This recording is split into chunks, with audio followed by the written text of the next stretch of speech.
generations I see, the more like Gene Wilder's ability to be just silly as hell, but absolutely terrifying at the same time impresses me.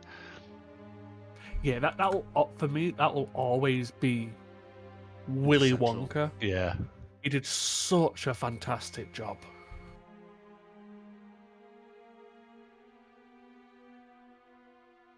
What? No one's gonna applaud Johnny Depp's performance? Go fuck yourself. I like Johnny Depp. I like Tim Burton and Helen Bonham Carter, but I think they need to stop just making random fucking films.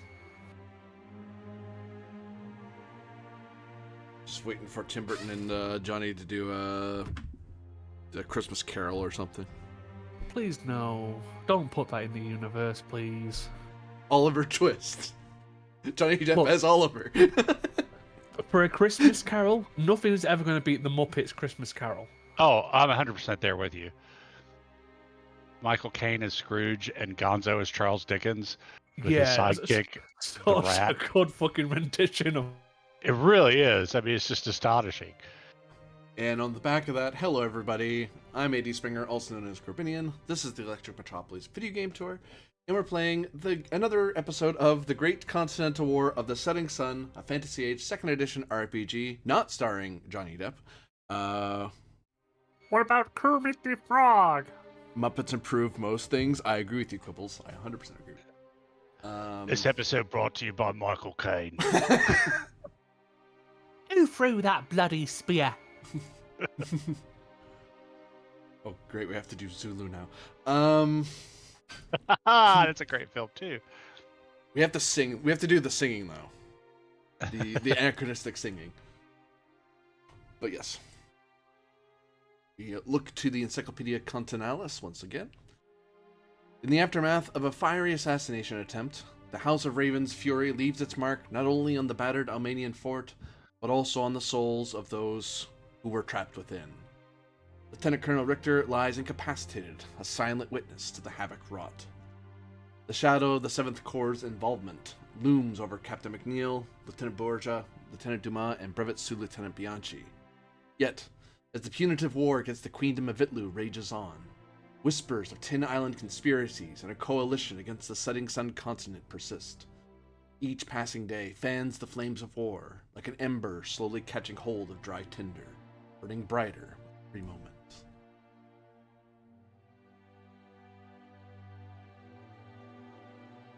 We look to the beclouded city of Aquahaven. I believe we last left off with Captain McNeil leaving the tailor shop of the House of Ravens after a tentative negotiation. Bianchi trying to buoy up the troops of the first elite company, and Dumas and Borgia were off to Marshall's. the Marshals. Oh yes.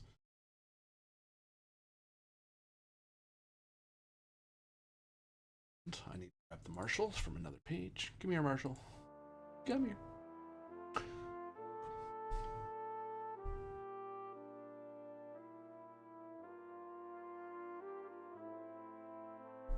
In time, Dumas and Borgia are able to meet up with Marshal Baptiste Duval of the 7th Corps. There are a few people milling around, but they slowly start pulling away off to follow this order or that. And actually, the two of you without a roll can tell quite quickly that it looks like this is the preamble to mobilizing the 7th Corps. He's preparing to move it somewhere. Okay. He looks up at the two of you. Brace and salute. See? I'll say, Marshall, this is... Because I don't think you've met the Marshal yet, have you? No, I've always been out with the rifles. And I'll say, Marshal, this is Lieutenant Borgia. Is a part of the company I serve in, and he has maps will be of interest to you.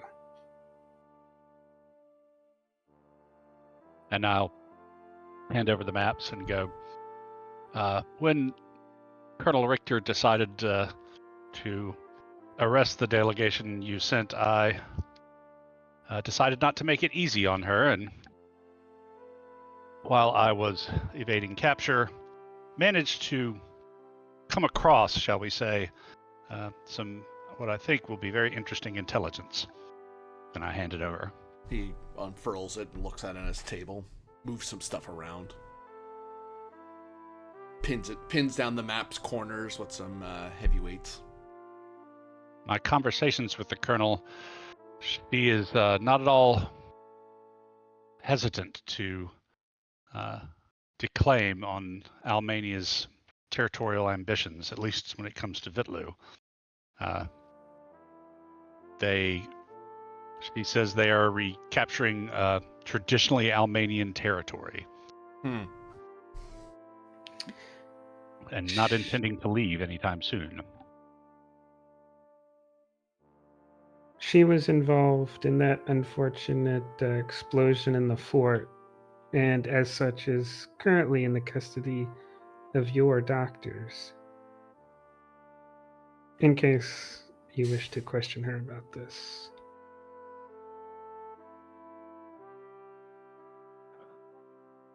I also learned that a division of the Queen's Own is moving, to the south and west of us? Mm-hmm. To the south and west. Richter seemed eager to lead her division against them in pursuit of further military glory.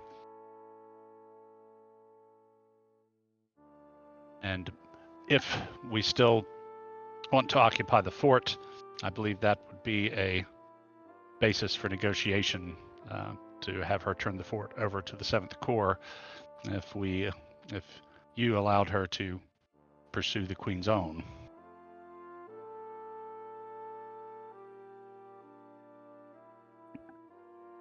He traces his hand across the map. He seems to be paying attention to you. Well, that's fine. I'm just delivering a report.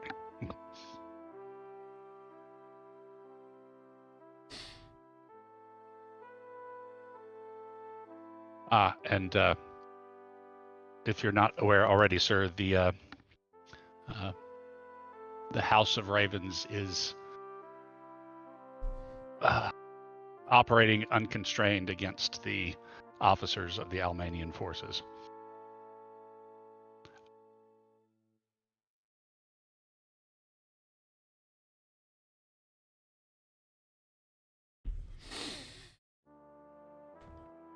He folds his hands and he finally looks up at you.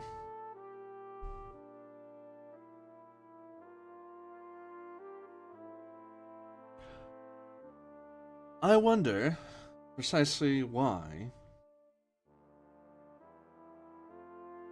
the Ravens have bedeviled the Almanians and have left us well enough alone.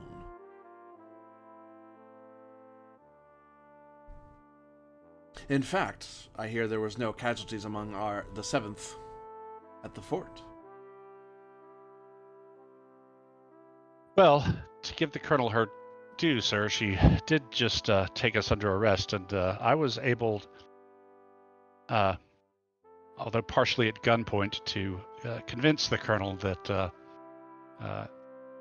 it would be best to release the troops and officers rapidly and without any harm.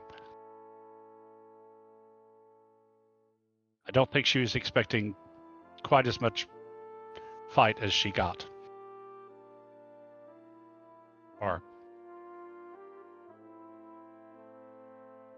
I've also been told that we have the assassin in our custody. I've seen papers cross my desk of her execution tomorrow. I look over Pending investigation by Captain McNeil. But yes, I apprehended her.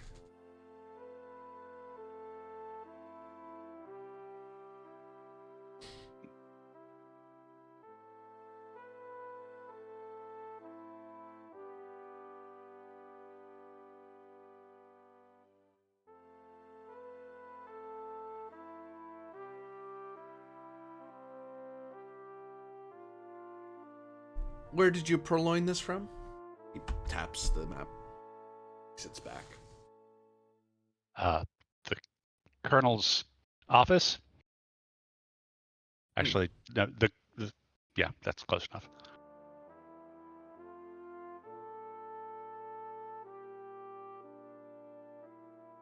Again, I was evading capture, and so making use of whatever concealment and advantage I could find, sir.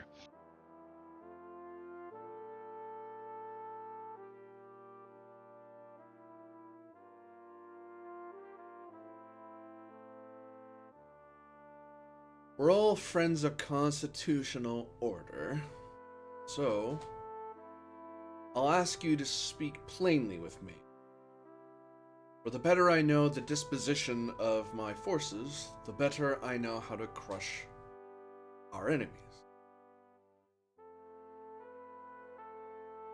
Sir?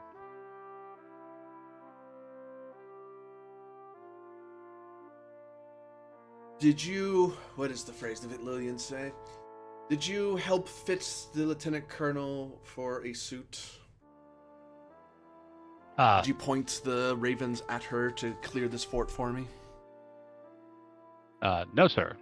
I did not. And as yet, the garrison still remains. Hmm. It would have been foolish to assassinate the lieutenant colonel, only to leave the rest of the garrison intact. As I said, the Ravens' operations against the Almanians were already in motion when we arrived, or when you and the elite detachment arrived.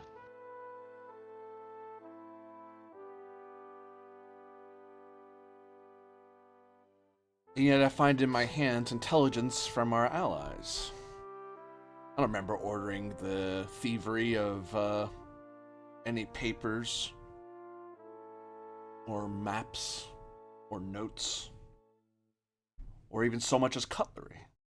So why am I looking at an Almanian map, distressing as it is?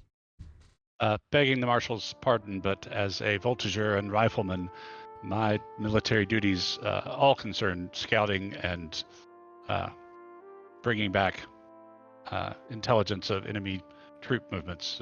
I believe this is just an outgrowth of my regular operations. I saw what I believe to be valuable intelligence and brought it back to my commanding officer.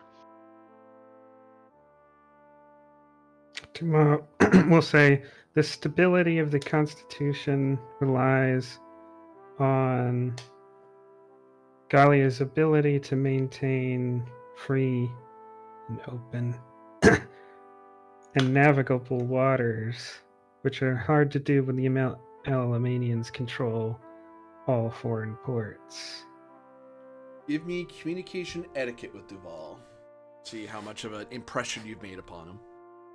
Both of us? One lead, one can assist. I don't have etiquette. My communication is 2. I have a communication of 1. What's your bonus to militarists? I think you probably have a higher one.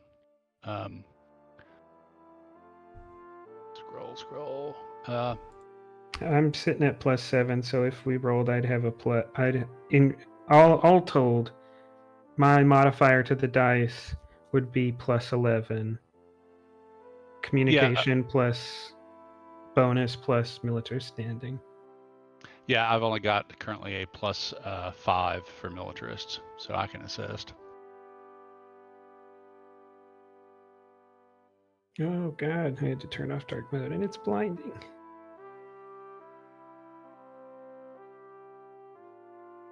I'm gonna turn it back on because I don't care if I have focuses or not. I don't want to be blinded.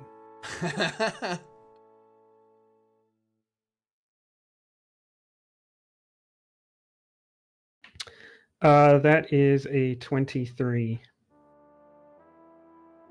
I don't know if that got you any bonuses or not. It does, +1. 24. Yep, that succeeds. You have 5 stem points. As if I'll say to Flavor before I give dialogue to it. He is you can tell very quickly that it's framed in a sort of dressing down or reprimand of some sort, but it is also being framed very carefully for all three of you. And he seems to be trying to see how much you fully grasp what's happening. Like if you and also seeing if you're actually like messing with him, like you're giving him false information, which you're answering him honestly. You guys aren't evading it, and you guys are acting as appropriate for being in the presence of a marshal of the Grand Army. So there's a lot of you're standing a very particular way in front of your senior in both your society and the military. So yes, we are very junior officers.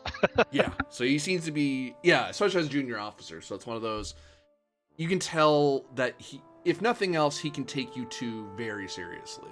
You're acting very much the model of academy graduates.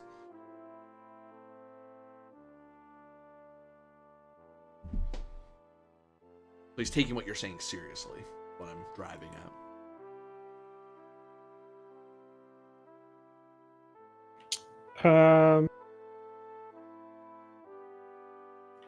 I could do some information, but 5 is enough to do something big. Can manipulate be used to get him to give us something?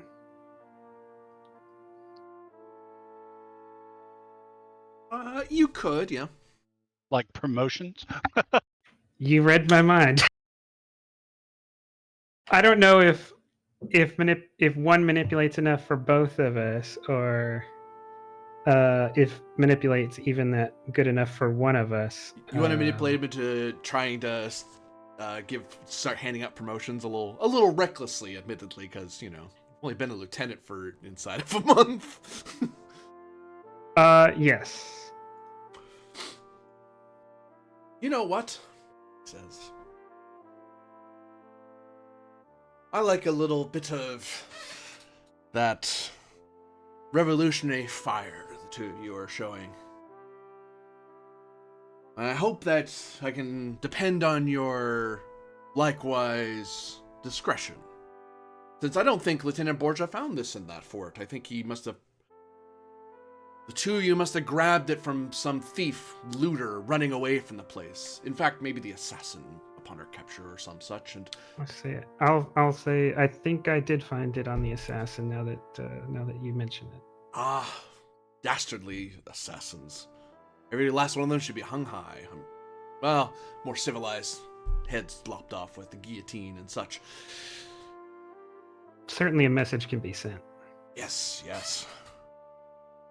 I think we could deprive her the honors of firing squad. She's no soldier or soldat after all. Further, I think I'll have a word with this Lieutenant Colonel once she's well again.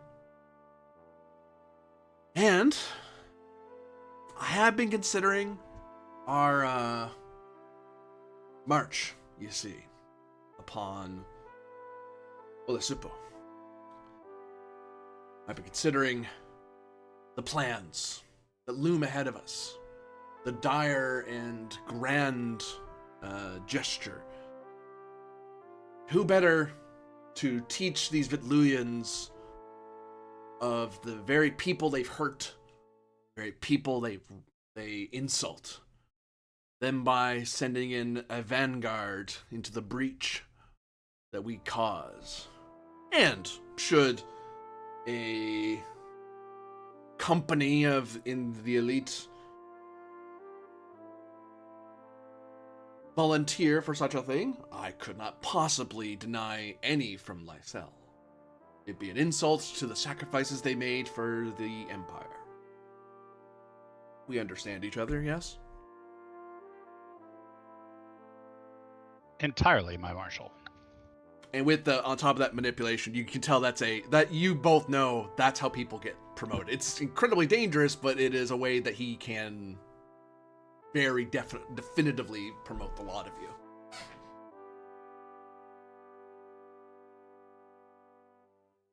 Things he's not saying aloud, of course, because he has to maintain appearances. In case the tent walls have ears. Now we just have to convince McNeil to volunteer the company, right? The marshal was just volunteered us, right?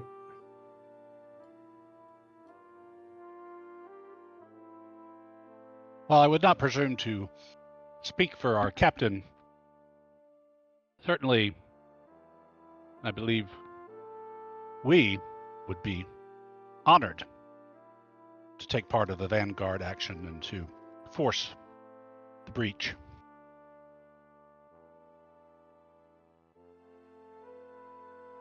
And it's my belief that Captain McNeil will be as well. Make sure he is, Lieutenant. Dismissed. Sir. And as the two of you step out, you notice someone in a ivory uniform with pins of the crown of Gallia on his neck, as he kind of a monarchist, if you will, and he kind of as you guys are leaving, he's stepping past you in.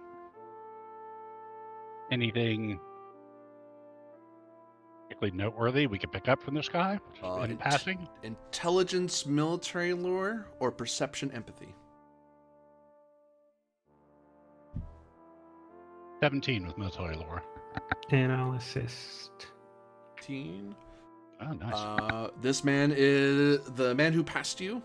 Is a member of the Secret du Roi, the Secret Service of the Crown, and likely was listening to that whole conversation on behalf of the Crown, on behalf of the Secret Service. Like, these people now serve the Emperor? Yep. Generally loyally? Generally loyally, though you two know, especially as society members, you two know that what the monarchists want and what the Salon wants are not always the same thing.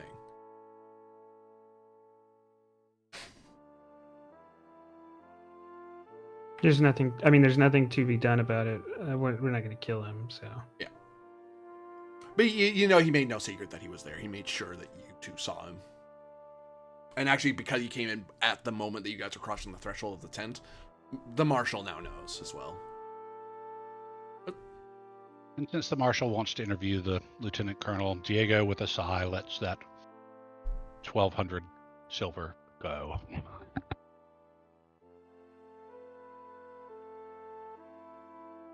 I feel that pain. From across the command tent plaza, if you will, you can see Captain Galini glaring across the field at the two of you. He doesn't summon you. He's among some of his own company, but there's a glare at the two of you as he sees you leaving the Marshal's tent. Diego will, in a very exaggerated fashion, come to attention and offer him a snappy salute. Dumas, not knowing who this is, will just give a lethargic salute.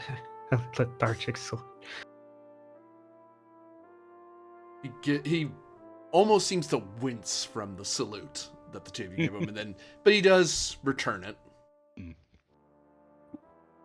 Well, I think we need to find McNeil. Meanwhile, McNeil, where are you off to as you are now in the streets of Faymarket once more? Can I take a quick BRB? Just a really quick one. Certainly. And you can go maybe Bianchi. We'll go to Bianchi. Hello there. So you are with the with your company. And you can see that there are your private stew lieutenant. So you can see there's an activity among the other units going around, because your company is along with a bunch of other ones in the 2nd Division. So something's going on, but you haven't been told what it is. But there's some sort. This looks like the Corps is going to do something. No one's told your guys what you're doing. Is it possible to... Obviously, I can't contact Riverwind at this exact moment, but is it possible for me to put in a word with the salon of, is there anything they need of me right now or in the coming weeks?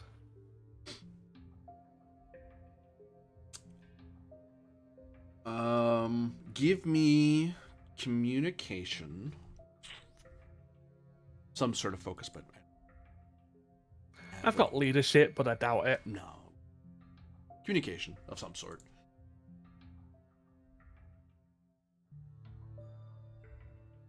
Plus whatever your bonus is with them. So it'll be a 19.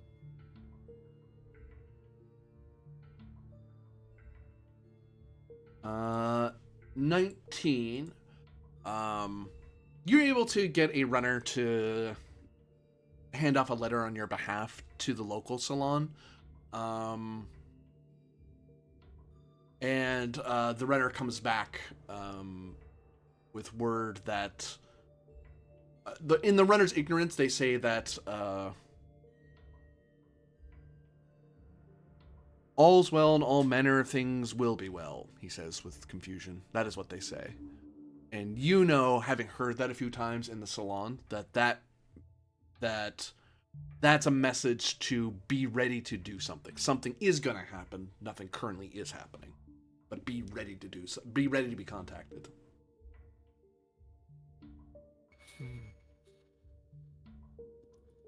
I've got 5 points. I need to decide what I'm doing with them. Yes.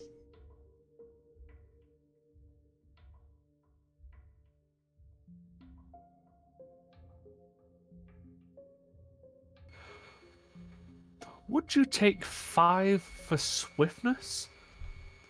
In the sheer fact that I can clearly see some form of military maneuvers happening, and with that warning from the salon, that I start getting the men ready without them knowing it. Like they don't know they're getting ready yet, but they are. You can give me communication leadership.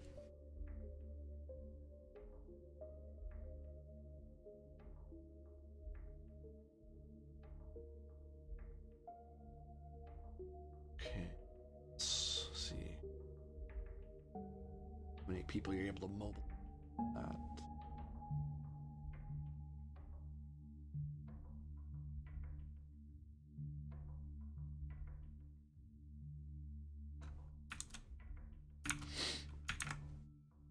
Though a breveted sub-lieutenant, you are able to go about getting the elite company de la Salle beyond even your own light dragoons, but also the elite La Salle dragoons and the cuirassiers. Kind of, you're not like obviously giving orders, but you're giving a lot of, hey, you might want to get ready, you might want to get saddled up, you might want to make sure all your powder's dry. Like lots of hints and nods that, hey, get ready for stuff. And the other officers kind of clue in that you're trying to tell them something. Like, oh, and they start mobilizing things so that your company's preparing, even though they don't know precisely what, and they're not communicating to the soldiers what it is they're preparing for. And they don't care. They're being given orders by officers. They're just doing what they're told. Yeah, just a little bit of preparedness is better than just being caught. You going over there? Oh, what?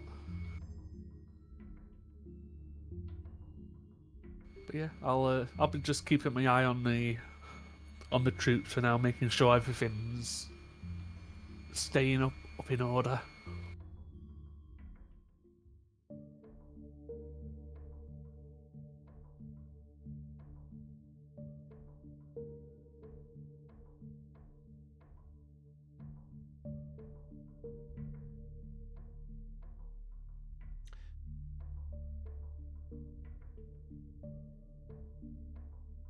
You find yourself, as in the middle of your preparations, a runner from the mail service kind of comes over to you and goes, Sergeant Bianchi? Starts calling out for you. Someone corrects to them immediately and says, to Lieutenant Bianchi. They point over at your direction. The guy goes, oh, kind of runs over to you. How can I help? Letter for you, sir. Appreciative. I'll take the letter. Gives you the letter, gives a sharp salute. Dismissed.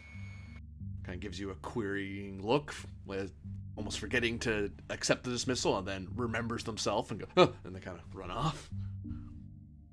Yeah, he's just in a smirch for himself. It's like, oh god, I can actually do that to people now.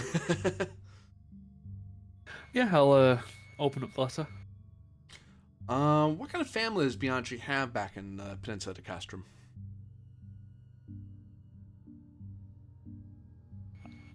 He doesn't.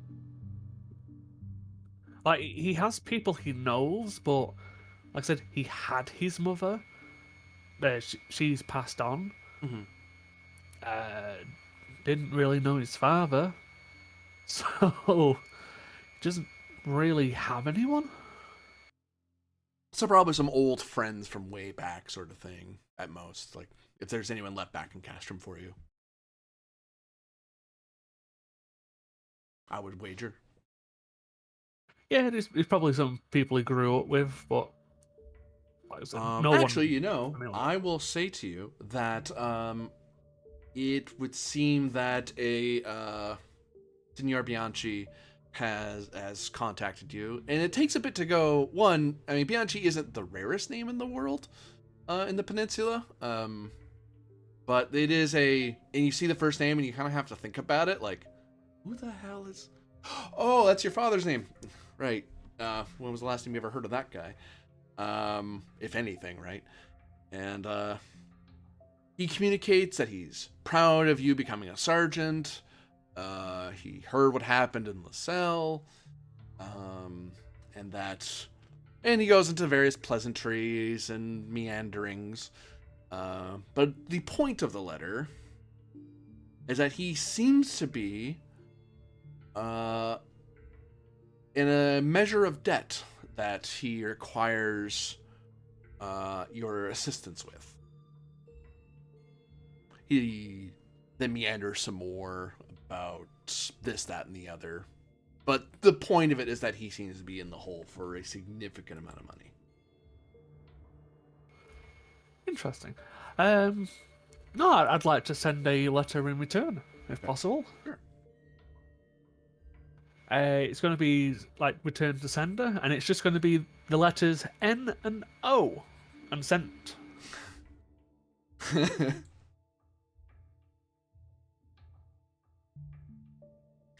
We wheel over to Captain McNeil in the streets of Faymarket once again.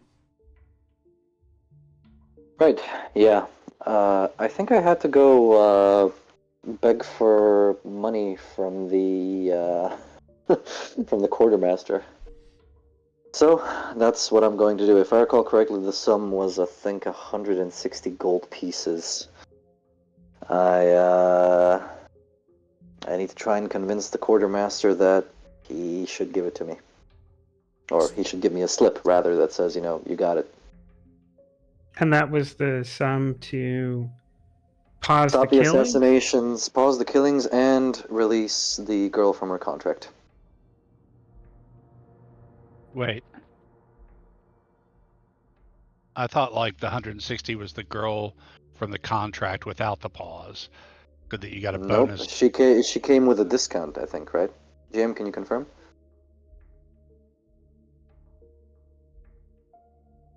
I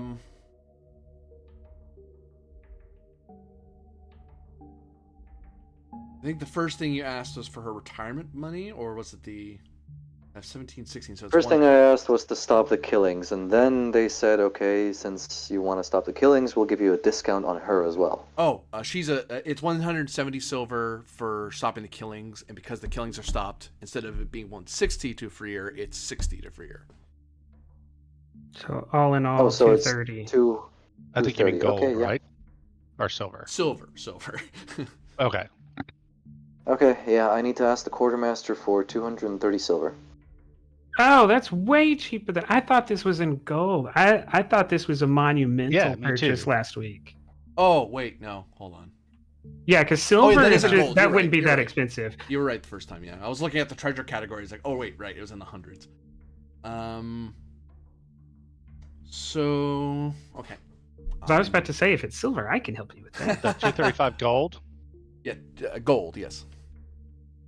Let me. Where's that?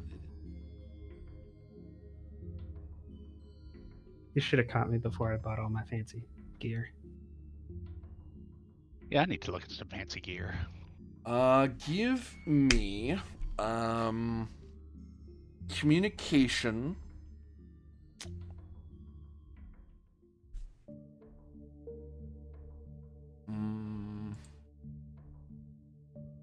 Dude, I keep getting given fancy gear.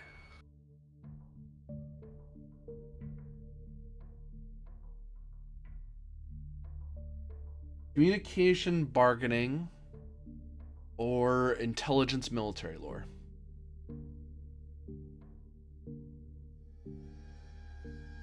Well, my communication is obviously the better one of the two. I'll give you a roll. Give me 1 second. Certainly.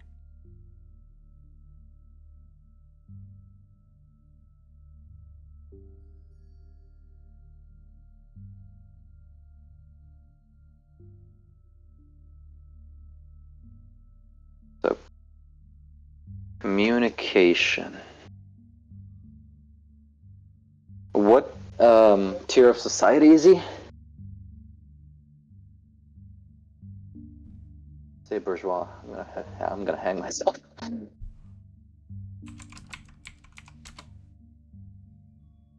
If you want to do it tomorrow morning, we can get a 2-for-1. Yeah, it comes at a discount. The quartermaster is a monarchist. monarchist. Well. All right. Let me see. We're at -1. So So 12. counting still. -1. Oh, you're still adding. Okay. I'm still adding it up. -2, -3. Oh no. See, Yeah, -3. I'm gonna AP this. Yeah, I thought so. Yeah, as you do. No, nothing still. Well, they're willing to front some of it. They're not terribly enthused to help you at all with it, but hey, they'll fight. Not ridiculous to ask for some money on behalf. Last AP. God save me. God preserve me. Better. 19's a lot better. It's a lot better. -3, but still, that's still a lot better. 16 with 4 stun points.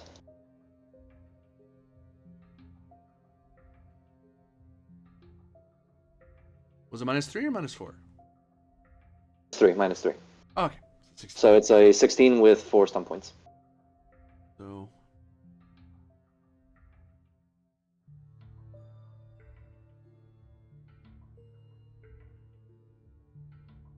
looking at everything but the thing I want. There we go.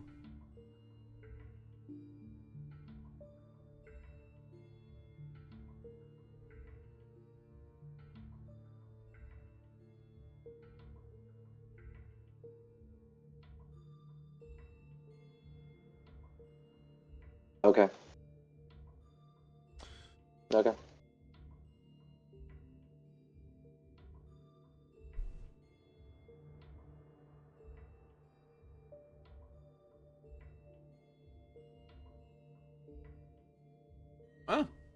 Yeah, they're willing to fund it.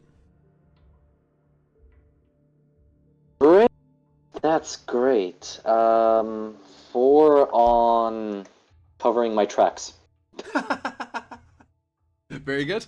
Yeah. We're buying new shoes and uniforms and powder and writing supplies, and I need my cane waxed. Precisely that. And do they give me an IOU or do they give me the money straight up?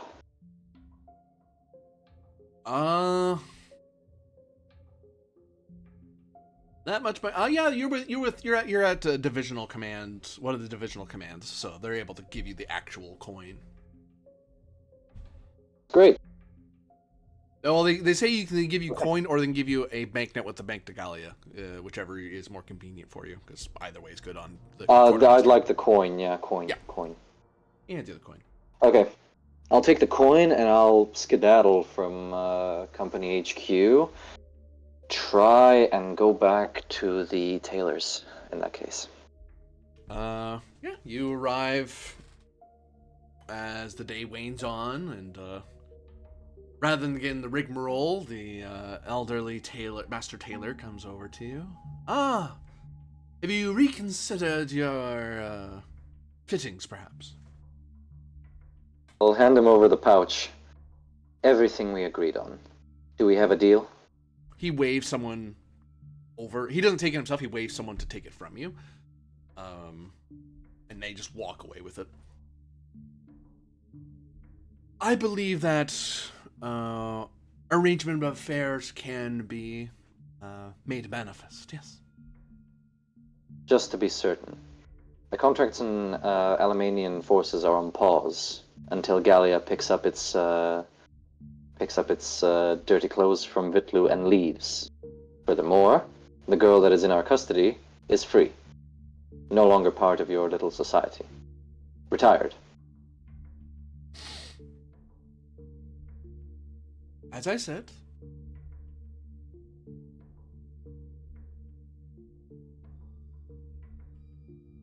any other purchases or acquisitions you are looking into? No.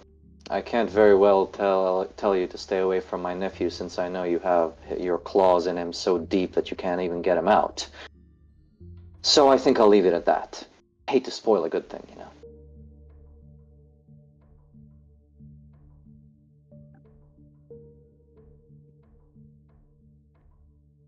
Well, we all enjoy different feathers in one's cap. Hope you find yours, sir. It's at the bottom of the ocean. Goodbye. And I'll leave. In time, you will you'll find a runner who has been desperately trying to find you, because they guessed it completely wrong where you were. Someone went, let's go all the way to where you are. He's not here. I heard he's in town. He's not here. Oh, I think I saw him go that way to the division command. He's not here either. God damn it. Where is this guy? Eventually, this poor person finds you, and she's just kind of, orders, Captain, from the Marshal. Calm down. Hand them over. Snapsuit, sir. Hands out the orders. At ease. Go about your business. You're free. Sir. Alright, what is it? You are to prepare the elite company to march along with the rest of the 2nd Division. Oh, grand. Seems you are to march to Olisipo. Oh, that's grand. Okay, well, take the scene over to someone else for a second. I've got to be right back for another 2 minutes. Roger. Dumas and Borgia, you're crossing through the central plaza of the city of Aquahaven. You see the grand city hall in all its antiquity glory, its shadows of the Empire de Magi, the Magi Empire rather. There are some people about, and newspaper folk. It's some sort of gathering for some local event or another. Some people do give your uniforms a look, but, you know, the 7th Corps and the Almanians have been here for a while, and as displeased as the people of Aquahaven are, there's not a whole lot they can do when the local military has been supplanted by 2 of the greatest powers in the setting sun continent. You're not getting any happy smiles and waves. It's a lot of, it's those guys. Okay, well, we're going to keep doing what we're doing. So what kind of gathering? Like just a normal kind of thing, or is this seem to be, might it grow into something troublesome, or? Perception empathy.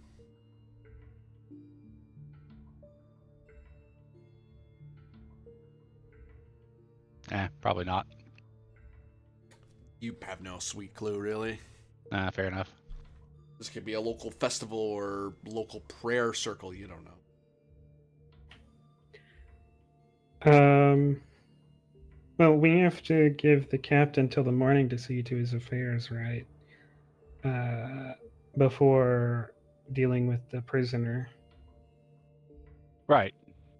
So how about a night on the town?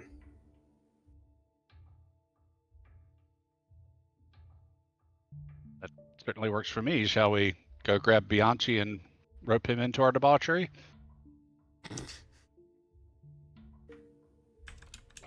Um,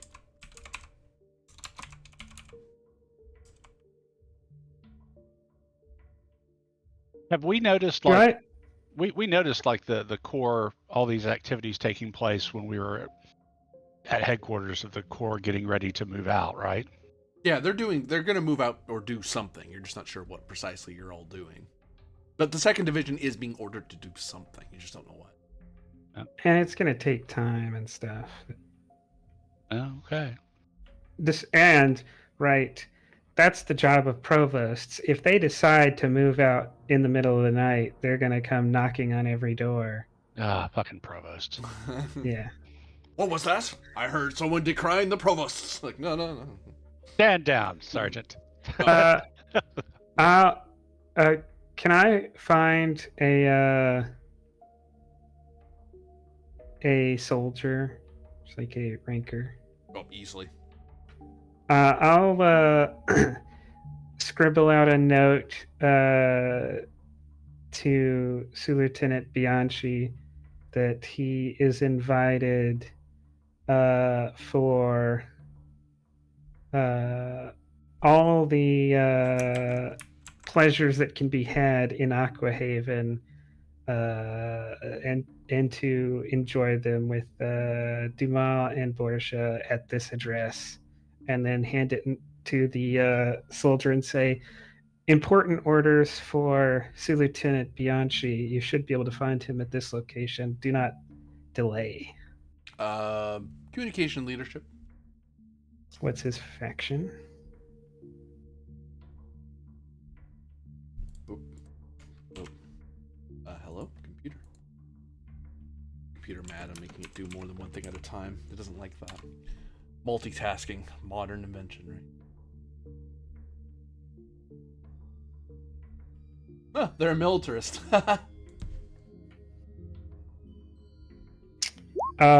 20. Yeah. It was gonna be like 9. You killed it. You couldn't fail that, actually. You rolled all ones. And they scamper off with and they work with a grand military efficiency to send word to Bianchi. And then can I find someone who looks somewhat fashionable? Because I'm not looking for some out on the edge of town tavern that caters only to pig farmers, right?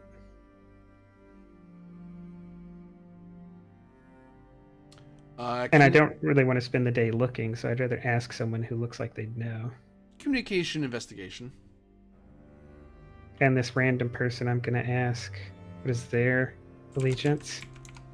Hopefully the bourgeois. I guess can I do something to intentionally seek out someone who's bourgeois, because it's kind of the atmosphere I'm looking for. Instead of that roll, then instead of doing a roll to investigate for a good place, you're rolling to find someone who's of the bourgeois. And the difficulty is based on how secretive or hard to find that faction is. So bourgeois in a city like this is going to be hard, but still have to roll.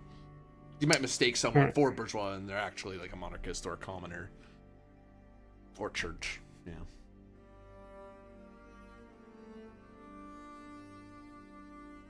Yeah. Yep. 21. You easily find a bourgeois, member of the bourgeoisie.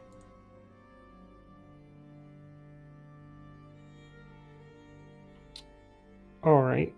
And is it? And are they? Is this person going to be freely willing to tell me the, like, the best establishment in the town from a bourgeois perspective, or is that a different? It's going to be a different role, because you'll be asking, like, I'm looking for this, that, and the other, and they say, well, I heard of this, that, and the other. And you're trying to narrow it down to a place that you would actually enjoy, not somewhere this person happens to enjoy. Like, oh, I really like truffles. I don't like truffles so much. Well, this is my favorite place. You should go to this truffle place. I don't want truffles. I want to make that clear to you. All right, then I might spend 3 on extra information. What do you want to know about this person? Aren't you supposed to tell me? I will say to you that the extra information you get is that the bourgeois, actually finding one of them here is fairly easy, because there's some, you happen to find this person amidst their fellows as they are petitioning the city government of Aquahaven to recognize the Almanians as their rulers. Ooh. Someone's really betting on the queen not winning. That sounds like a great way to lose your head. Someone's gonna get a new suit in the near future. Which is kind of weird, because aren't the Taylors predominantly bourgeois? Yep. Pretty sure. Yeah. They're a bourgeois faction. So I can tell you for free, if this guy's talking and he's like breathing, and they're organized like this, the Ravens aren't against this. So the Ravens are fine if the Alamanians take over the city, but that's not going to stop them from taking contracts on the Alamanians. Like, they don't want it; they're fine with it, per se. One could make that inference, yeah. Okay. Since there's another roll coming, insight, because that gives a +1 to the next text. Yep. Yeah. Which will be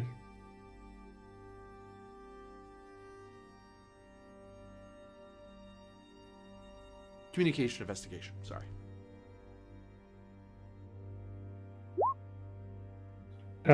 This is still talking to the bourgeois person. Yep. 16.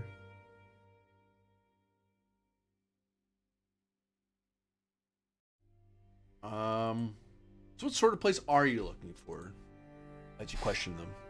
Like, this is you summarizing, you having to go back and forth with this person to explain your sensibilities, rather than theirs. Because otherwise they're going to recommend, oh, here's this great touristy spot you should go to. No, I want where the food's good. Oh, here's a place that's super expensive. No, I want somewhere I can afford.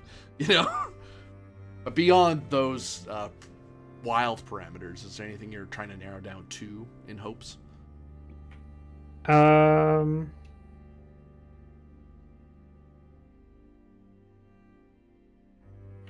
Well, a place with good food and alcohol that has space for general conversation and merriment, that has some facilities for gambling, maybe. What else kind of debauchery can you get up to?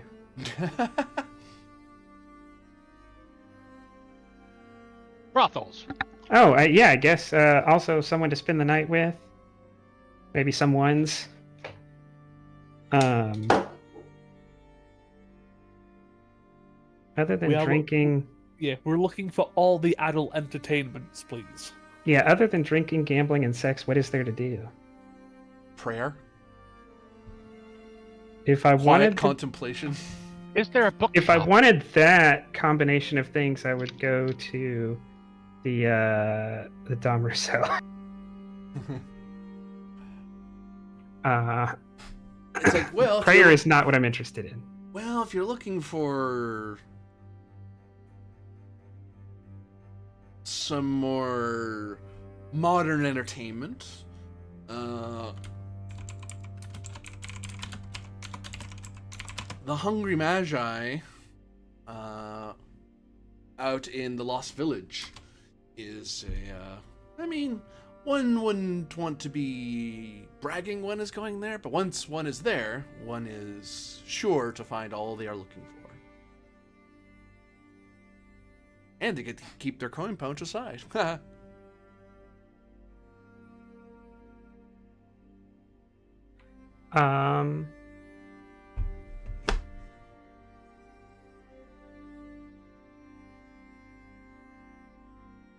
From there talking about it, does it look like if I have approximately 30 gold to my name, I'm going to get bankrupted going here? Or is...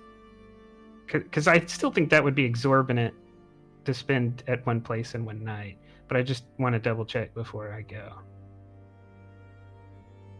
Right, I was thinking it might be 5 gold. It would be an extravagant amount to spend on entertainment in one night. Let me get you that number. Oops, too far. Way too far. Oh, helps if I'm in part of the boat. There we go.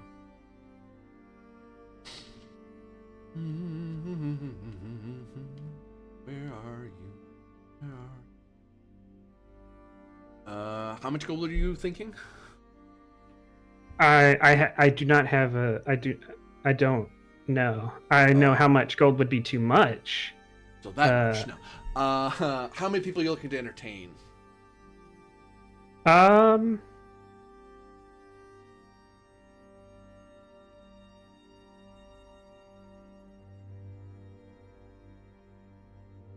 And are you looking to celebrate in privacy or in like the open room with everyone else that's going there? I guess if I can manage invitations to Safwan, Dom Russell, and Bianchi. Well, I don't have to send an invitation to Borgia. He's standing right there. But those people, and then Did they come with us? I thought they were back at Seabreeze. I think they were catching up, aren't they? Eventually. Yeah, they're catching up. Safwan is definitely here. Yeah. The Dom's resting a bit, but she's supposed to catch up because she's part of Second Division. She's supposed to rejoin you guys. You just went ahead of her. So that,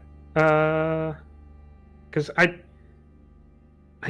I guess I will leave it to Borgia if McNeil is invited, only because I don't know if McNeil would want to be invited to something like this. I don't know McNeil well enough to know the answer to that, but Borgia does. Yeah, is this McNeil's kind of scene? McNeil, would I know that? Or is he BRB'd? Maybe it would be. Maybe. I'm not sure. Try. Sure, out of well, politeness, if nothing else, we should invite him. I'll say, then instructions that this is a night of merriment, not a night of captains and lieutenants. That should be given. That understanding should be passed between you and McNeil. Other than that, those list of people. So basically, all the important officers that we deal with, and. So how many all told? Just it gives me a number to work from. Oh, so that's 1, 2, 3, 4, 5, 6, and I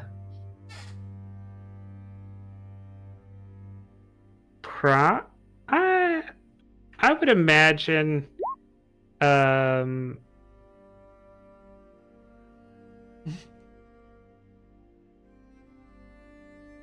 guess I don't know private or public because Right. I mean, if you're can we gambling and you're start? drinking, you'd want to do that with other people. Yeah, can we start public with Yeah. option of private? Yeah, that way. Yeah, they can do that. So people.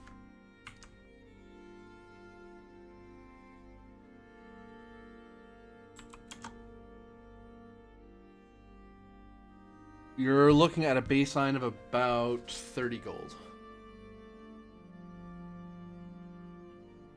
All right. Well then, And it could totally go up from there based on how much you gamble, if you buy extra food, if you want to take a bottle or two of wine with you, that sort of thing. But like all the merriment for the whole of the night for all of you at a place like that, all right. that will cover a night's worth of entertainment. Then Borgia, you want to split it with me? Yeah. So we'll each throw 15 gold on that, and if it ends up costing more, that means I have a little bit left to escalate with. Yeah. Oh, and don't necessarily subtract it yet because you still need to go to the place and like talk to the people who run it. But that's like after you go back and forth with them and you kind of say how much does it cost, the person hums and haws with you, goes, well, I say it about this much depending what you're doing. All right. Then I will.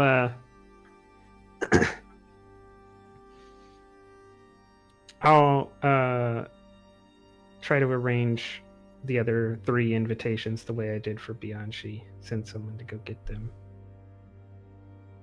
I have to go fetch from the core. Want to grab. The Dom won't be able to make it. She's not here yet. She's going to be arriving.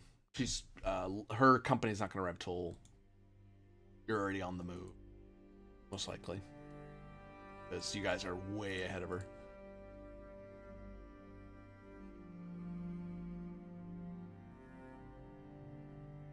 Her loss. All right. The bourgeois tells you how to go there, what place to look for, and he cautions you. Don't take the Lost Village as too much of on its face. It is a.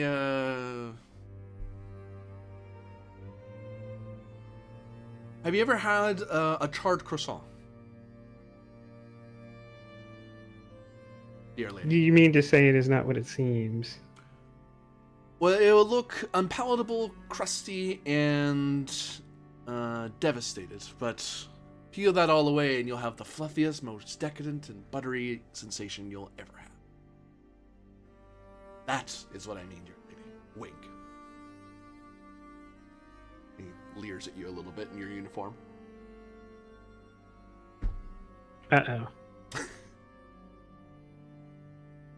Well, if it goes well, it'll be a great story and a good night. If it goes poorly, it'll be a great story and a terrible night, but still great story either way. So, off we go. I believe someone was taking a look at what was on offer. Sure. You were looking to buy some things? Yes, although maybe, but Bianchi's just been very generous with me. But yeah, I'd like to see what's on offer in the city with some of the areas I was looking at. Although now I have less than 190 gold, but you know. Sorry, you're looking for you're looking for above and beyond equipment rather than the standard fare one can find in an armory in any old market. Yeah, or something that would help maybe more with stealth stuff and scout stuff. Whether that's something like a Winilanian spyglass like I have, or whatever. And you don't have to come up with it right now, but well, I can. I didn't mean it to do that. I can at least come up with one thing.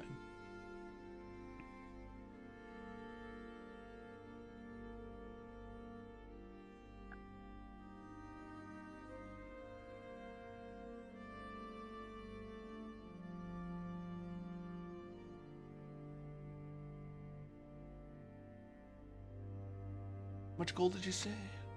190? No. Minus your budget? 15 now. Yeah. So 175. Is that right? Yeah. Yeah, that is how you do reverse maths. None of my degrees had anything to do with mathematics. Well, tangentially they all did, but not really. Just let me know when quadratic equations help us. They always help in our everyday life. A squared plus B squared equals C squared.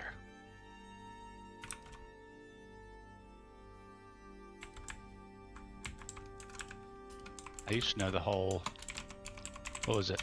B equals the square root of something something. You should know that whole thing by It's heart.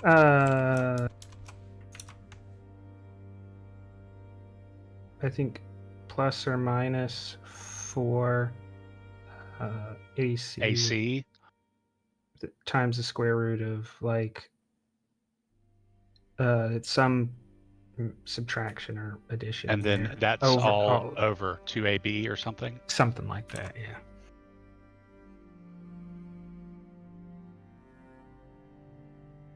Yeah, Oh. how helpful has that been?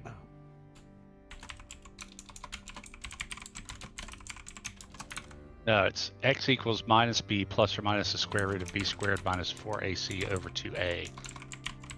So, yeah.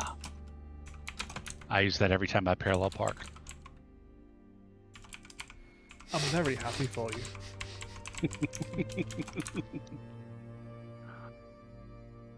And Actually, the trick to parallel parking, kids, is you pull up your vehicle to where your passenger side rearview mirror is exactly in line with the rearview mirror of the car you're parking behind. That puts you in the perfect position to slip right in behind it. Or you just have a car with a backup camera. I don't think so. I don't know. My car's backup camera doesn't have a real good delimiter of where the ass of the car actually is. So. Or just don't try and park that way if you fucking shit at it. Oh, there's that. If you're in a place where you need the skill to parallel park, it's usually not an option. Yeah. It's usually your only option. Yeah.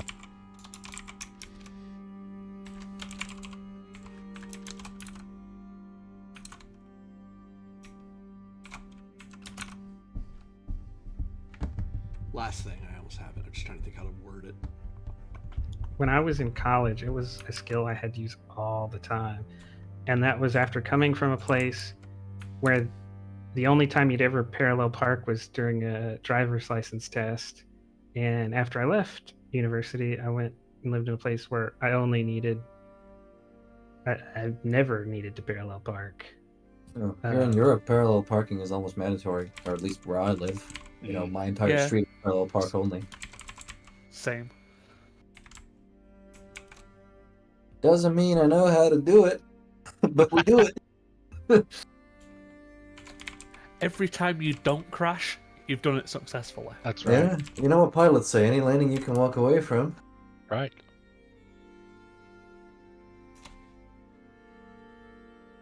Yeah. Rather than put a point of interest like a store anywhere centralized, we would just rather put it on the edge of town so that we can have a 3-acre parking lot with it. So for that amount, you can get yourself an overcoat of raven feather, some hunter's boots, and a journeyman's duello blade. What, all three or one? All three for that. Wow. For what was the number I was thinking? It wasn't the full amount. 170.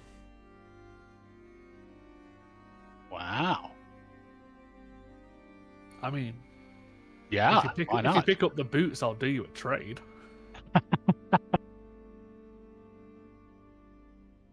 I don't know. Strength climbing might come in really handy for me with my one strength and no focuses and having to climb places.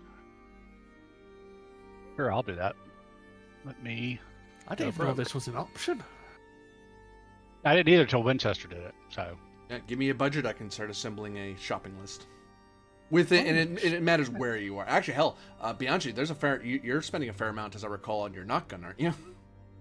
Yeah, I've already paid like, what was it, 300? Yeah. Okay, GM, how does 10 silver sound?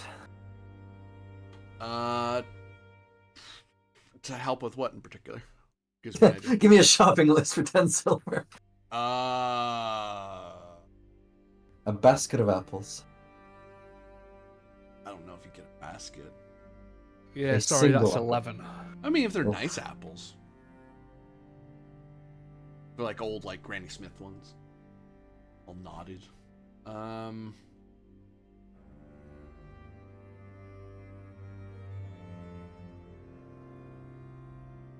For 10 silver, you can find yourself a No,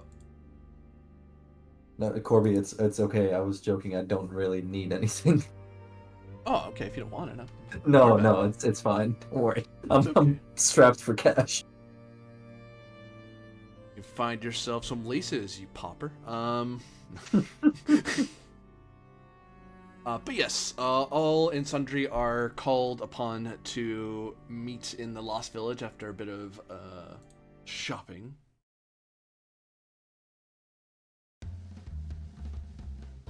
Oops, no, you're not there yet. You're not there yet. Too happy. Too dark.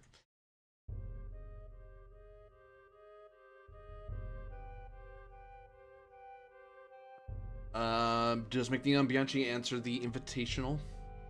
Can I first go to the prison? You can. What do you do there?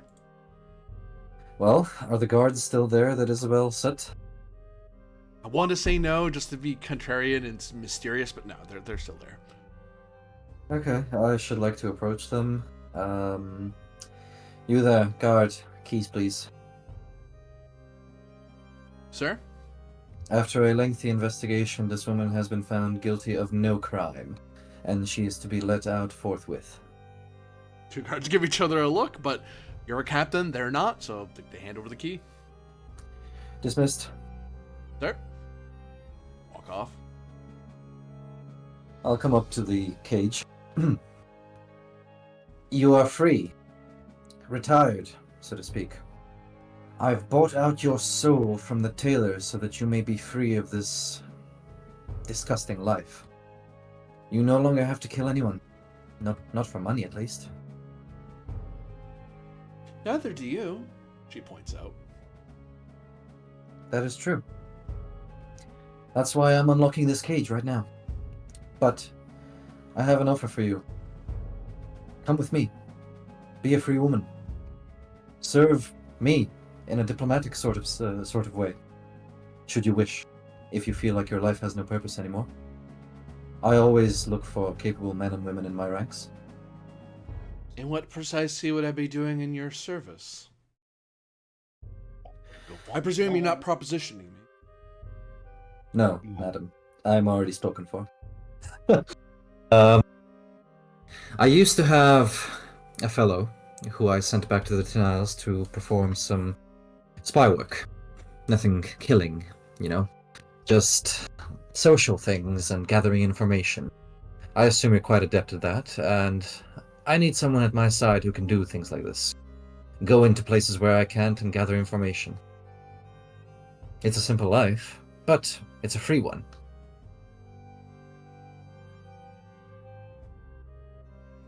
You may leave, should you wish. I no longer obstruct your freedom. I have bought it, in fact, and you are free to do with it as you wish. However, I am giving you a chance for not so honest work, but of a different kind. Do you want your own personal tailor, then? I do not want you to kill anyone. Information gathering is all I am about. And should the need arise, it should only be in self-defense. Ha!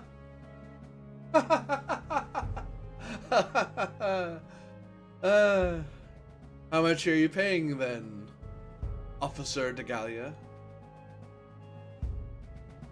I'll throw her the key inside the cage and I'll tell her, you know what? You decide.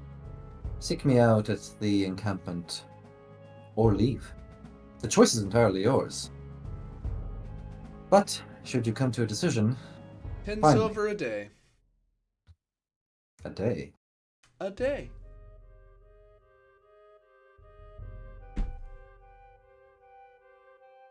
I'm You know not what? some scullery maid, nor mere bumble-handed tailor. Nor do I intend to use you as one. You'll pay for the services that I can provide. Besides, you are actually tying one hand and asking me to be better with the other. You wish to kill? You wish to remain a killer? Do you wish to become a fisherman? I suppose not. You'd rather do what you're actually good at. But if one was paying you enough, I think you'd find a measure to become a fisherman. And how does going against your old employers sound like? Inadvisable. Hmm. But it is your head, not mine, that comes onto it, since any action of any worth against them would require me to breach the contract you wish to forge. But madam, for 10 silver, you won't get caught, right? But 10 silver, I am ever professional. Seek me out at my camp later. The key to your freedom is yours. Goodbye. Give me communication bargaining to see if she even shows up. She doesn't want to show up. What can I do? I set her free. Yeah, she's free either way. 17. Yeah, pretty good idea. She's a commoner, right? So +8 on that. Yeah, so you get the measure that she'll show. She's just bargaining to make sure that she's getting paid and she knows what her job is, but she actually is going to show up at some point. Of course. We'll get her enlisted on the company payroll. But they always come back. Always. Whether they want to or not. I mean, what? Sorry. Yeah, I'll go to the party. I've never known someone to get fleeced so much. Yeah, so you're able to meet up with Dumas and Bianchi as Borgia ducked around a corner for some privy or another. As you are now on the other side of the river, as all of you have had to cross some rather narrow footbridges into where the lights and majesty of Aquahaven dim considerably as you cross, and this little area seems benighted in the night, and glaring in its lack of lamplight and gaslight. And you don't see light again until the campfires of the Almanian camps further to the southeast. Are you all dressed in uniform, or do you dress in other manner? Shows up as well, because sure, party time.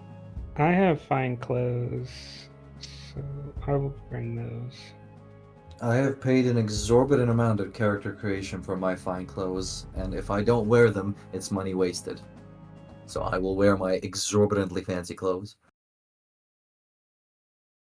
I've just got some basic, like common clothes. I just let the physique do the talking, not the clothes. Mm. I'll put on my knifing clothes. I beg your pardon. Well, I've got that, like, gray and black, suit of clothes that the Ravens gave me for, yeah. That's the only, like, normal clothes I have, I think.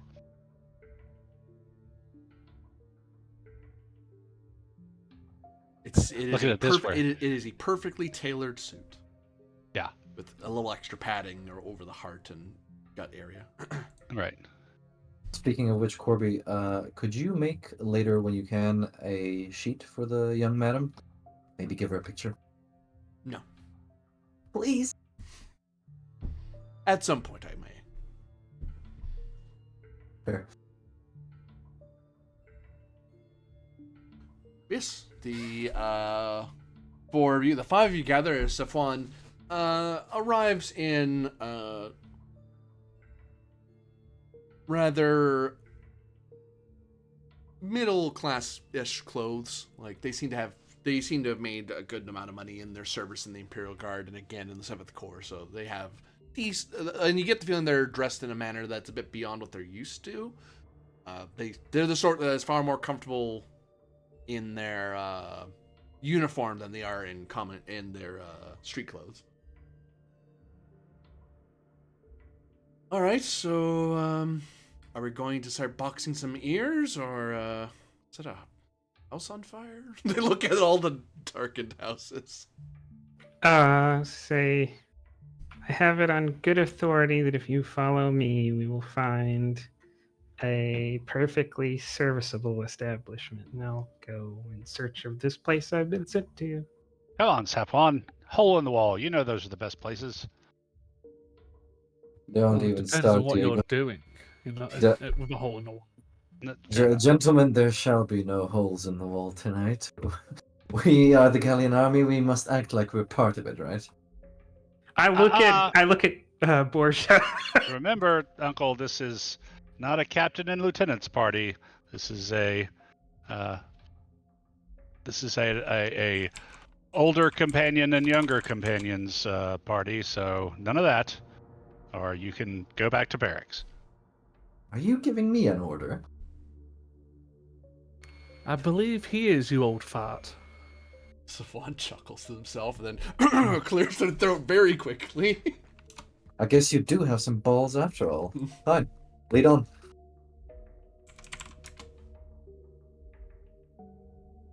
Nobody will say that Cormac McNeil is not a party animal. Back in my day, you know, I used to be the biggest party animal in Oh, Lincastle. here we go. Here we go.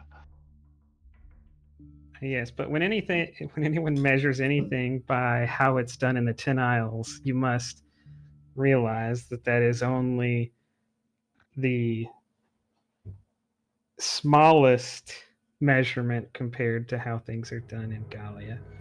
Now, let's not be too mean. I'm sure Cormac was a party animal, if that party animal was a koala. Yes, I'm quite What is sure that? I'm quite sure that Lieutenant Dumas' mother can confirm. Your voices seem to echo in the darkened buildings as you go deeper and deeper betwixt through alleyway and the fragrant leavings between. Safwan, in his part, is stepping around with some ease. He seems to relax a little bit now that he seems to be a little more in his element. Hmm.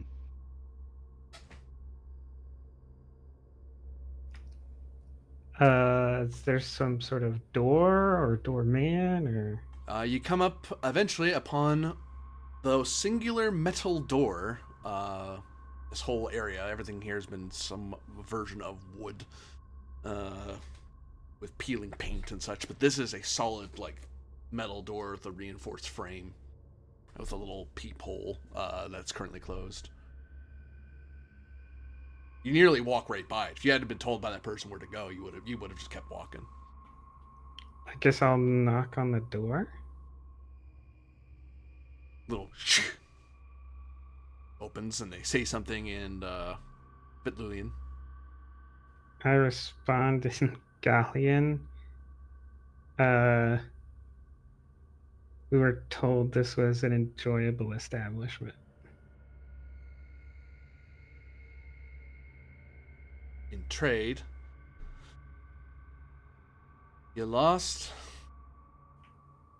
No, we were told that this was a fine establishment to enjoy oneself. What's your pleasure? All the pleasures. I look around and I nod at what Borgia said. I think between us, all of them. Now hurry. The hole this gold is burning in my apartment, my pocket, is likely to cause it to spill all over the causeway.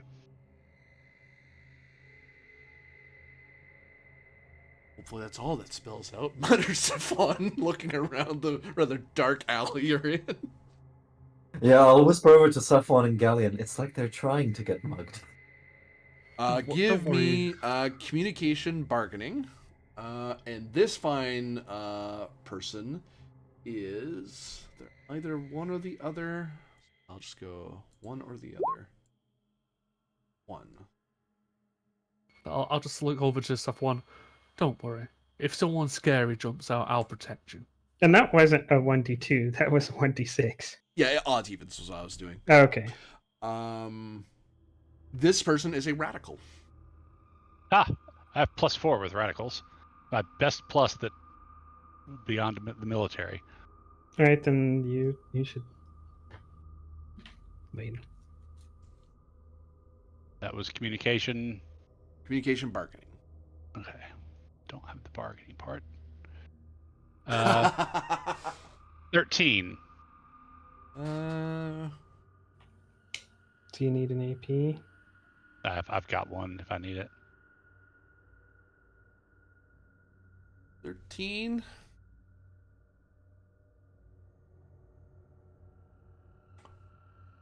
Oh, you're dressed all right. You're talking gold, not copper. Are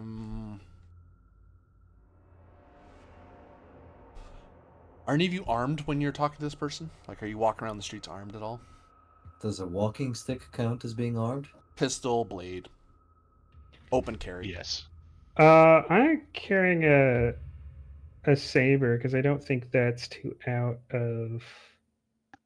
For a gentle out of lady, place. about a bit the night, yeah, a sword is reasonable, especially in this part of town. I mean, do I need to unload my arms? Yes, you have to put those back in camp. Oh, goddamn. Yeah, you'll need a surgeon. Reattaching is going to be hard though. Yeah, sorry, guys. I have to put the gun show away. Yeah, I mean, definitely sword and pistol visible, and knife, but then also the holdout pistol. And that's up the tucked away sleeve. though. Yeah. Savon in his part does have he has a cudgel at most, like a small club, but he isn't fully armed like he normally would be. Yeah. I don't have my rifle. That's incredibly unarmed for warfare. Yeah, that's about you.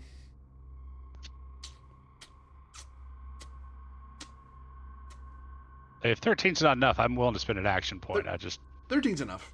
Okay. I was checking something. What was the price I threw at you guys earlier? 30. 30 gold. 30?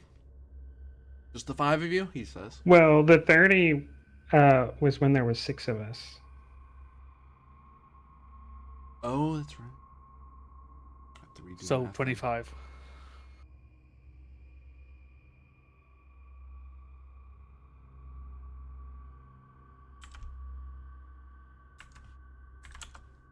Well, 24 actually. But Just to make the math easier on us. he kind of gives you all a look. Kind of gives you an extra look, Borgia, like an extra scan of his eyes, and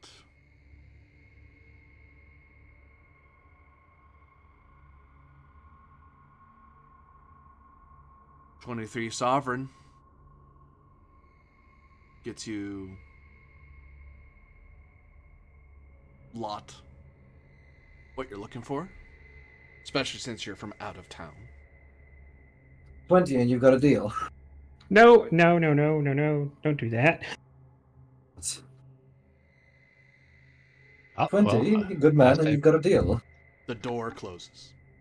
The We window have closes. enough money, Cormac. Yeah, Yes. I'm gonna knock on the door again and say, The door closes. What? Yeah, he just hand- he's never been good at math. He said 25. I'll do 13 if you do 12. I'll be honest with you. I said 23. Maybe my math is bad too, but Me In too. any- Number two's a tip. It's a tip. Just it's a accept the tip in this case to cover up past indiscretions. I'll say no to your sovereigns. Why not? Okay, yeah, I'll do. Yep, sounds Someone good. just shakes his head like seriously. Yeah. Just look, so it's just one. Yes, all the time.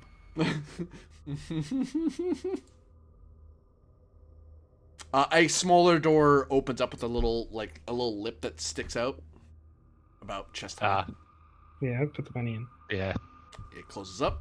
It closes up the window. This is a long con. I swear I'm kicking this door down. Says Safwan as there's a pause. Don't worry, I think that's my job. Yeah, we'll use Bianchi as a battering ram. Holy shit, Scott and I joke. Yeah, you open up and it's there's some Vinlander performing on stage. There's people milling around and chatting among themselves. There's people of common stock, bourgeois stock, noble stock, all milling around. Some people dicing in a corner, at a table corner, I should say. Some people clapping along with the music. Then there's some upper floor area where you can't really see the doors very well. It's all very brightly lit in here. But you notice the sound just kind of hits you suddenly as the door opens and he starts waving you all through. Nice, nice. Soundproofing. I'll say, remember, gentlemen, discipline in the face of the enemy. This And is whack what it. you brought us to? This is a hick party. Just Saint- get in. By Saint Solara, we're hanging out with hicks. I'm just gonna push him in the door. Yeah. I think these are degens. Takes 2d6 damage plus strength. Push him into the door. Dunk. DJs from down south. Down from the dirty south of Vitlu. So yeah, you Oh, mill yeah. around. People, you do not stand out here at all. There are Vitluians here, Almanians here. There's some people who look like they're from the forests in the south. They look like they've stepped out of some epic poem from 100 years ago, minus the big old double-bitted axes and grizzly beards.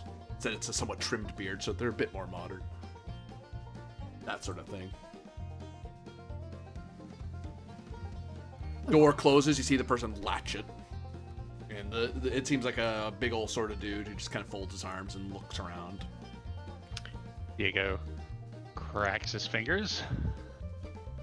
Says, well, let's do it. Pitter patter.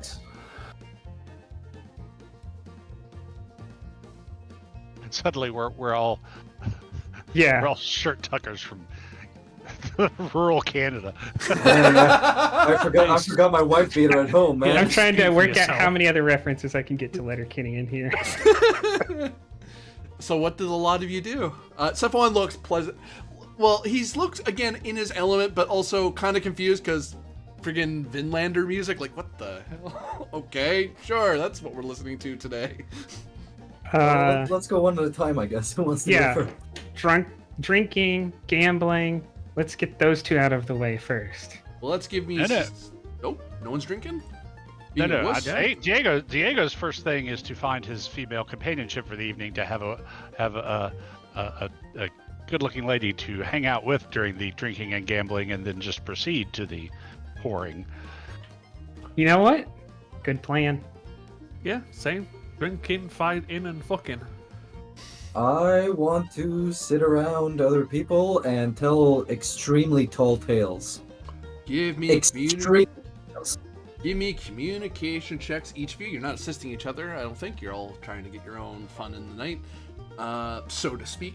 I mean, I'm willing to wingman for Dumas and whoever else if they'll wing woman and man for me. You can assist each Oh, other. hell in yeah. that regard, yeah. Communication seduction for those trying to find a companion. Communication performance if you're trying to impress people with your tall tales. And get free drinks. Are these all commoners here, or? It's a like I said, it's a mix of commoner, middle, So we're- monarch, So military no bonus, people no from- bonuses apply. None of them apply, and none of them really apply. There's just too many different people here. Which is kind of the point of the place. It's meant to for everyone, all the various factions to kind of chill for a bit. Would you take strength from I'm using my incredibly built body as my selling point? You could, yeah. Yeah, show off some skills of lifting. You even lift, bro? That sort of thing. Show you're an absolute unit. That sort of thing. Yeah, just shirt open. Ah, So snipey. is that 14 enough to help Borgia? Certainly is. All right, then here's my roll for me. Oh no! I'll assist. Try to assist Dumas. I'll try and assist you as well. I'll give you a communications to help. I need at least 11 for the assist to give +1. Nope. Well, So- the 12 gives me +1 and gets me to 11. Otherwise, I'm gonna have to spend an ATP to rescue the knight. 11, you say, to find yourself a friend?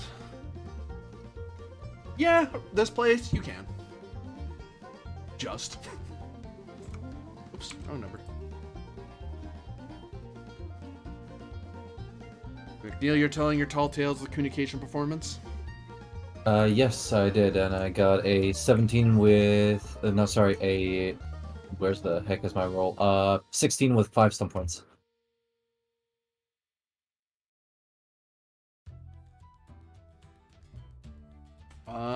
Yeah, you're able to find some people to listen to your tales, and people ask questions, like they're really engaged with the story. Someone's heard like part of it and they chime in.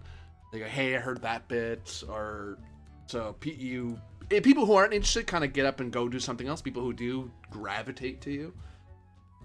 Okay, so I'll spend 2 + 2 on crowd appeal and 1 to impress further, I guess. I'll note that Safon seems to join you. As he looked like he was going to go do something else, but he kind of got drawn into your storytelling. He's like, "Ooh, I didn't hear this story before. I want to hear it," sort of thing. He's like, "Oh." Yes, and I'm seeing if anybody's pliable enough with these tall tales to actually buy me a drink. I'm looking to grift my way out of everything tonight. Well, we've already paid for everything. Yeah, it's all paid for. At the drinks as well? Yeah, it's a complete experience. Damn. It's a package. Okay. Damn. Okay, well, That's Yeah, so yeah, much. That's why it was 20-something gold.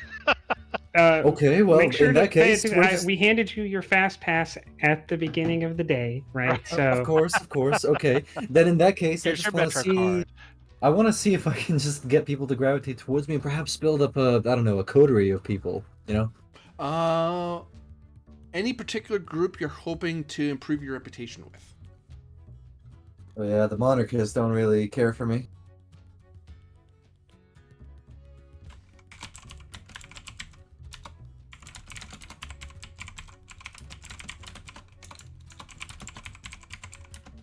gonna tell them about how you're only the third cousin 4 times removed from the current king of the 10 Isles.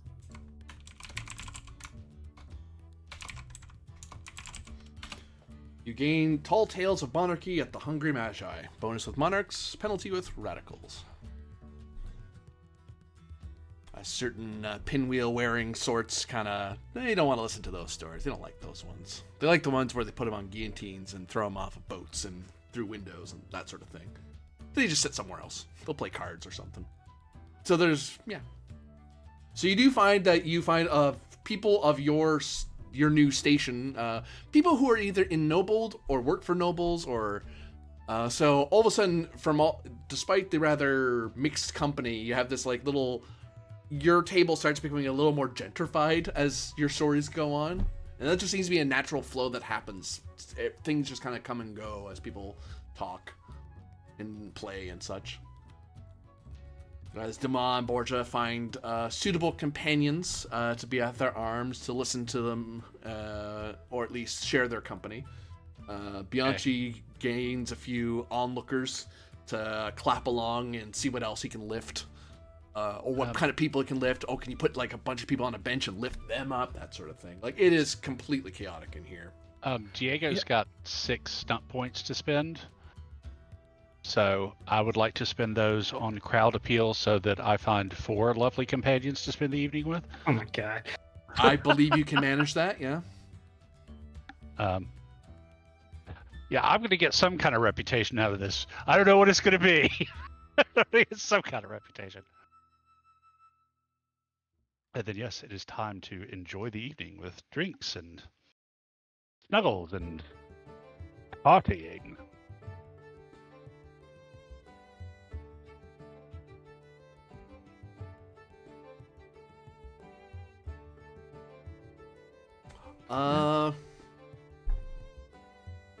I'm gonna Essentially, hand it's the same Borgia.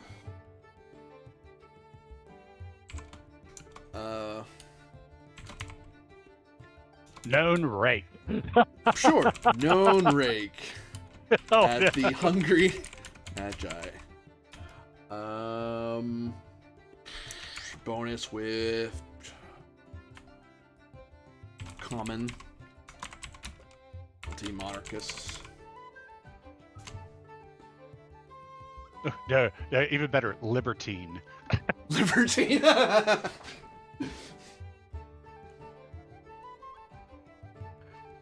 I think I'd kind of be doing the same on the lines of if I can pick you up, you're coming with me.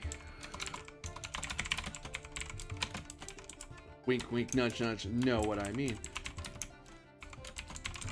Yeah, I'll call you strongman of the Hungry Magi. Bonus with the commoners, penalty with the monarchus.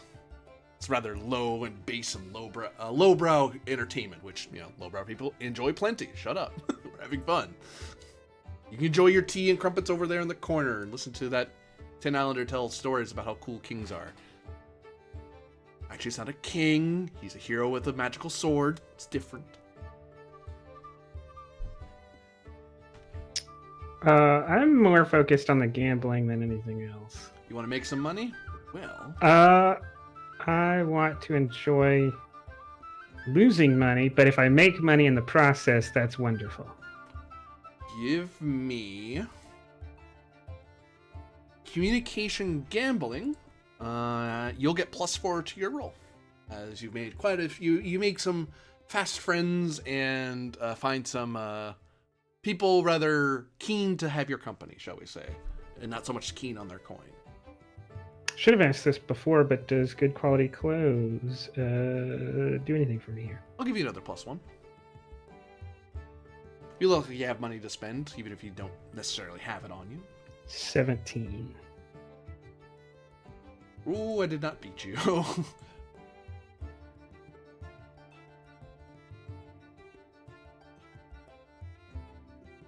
You garner yourself. As you calculate that, I want to spend the 5 points on manipulate to make whoever this is I was gambling with take rash actions that lose them money. Oh, certainly. A person overbets.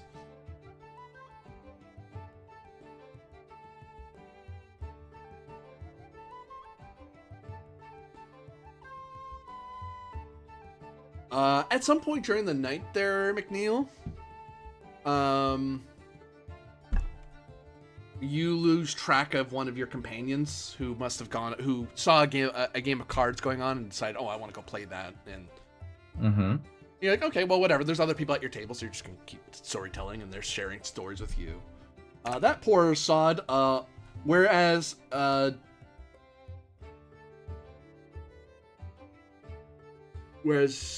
what? How did I roll that? How did that happen?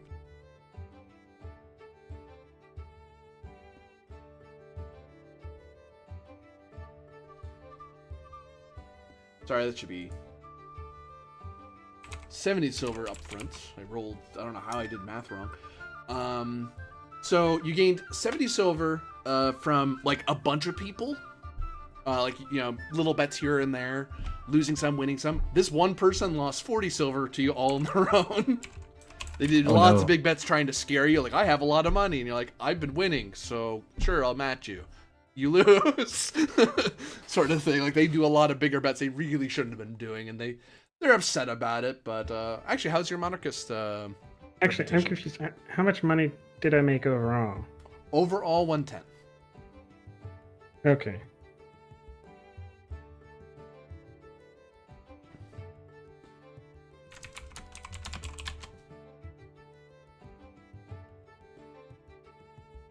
All right. That nearly pays for the entry fee. At least my part of it. Mm,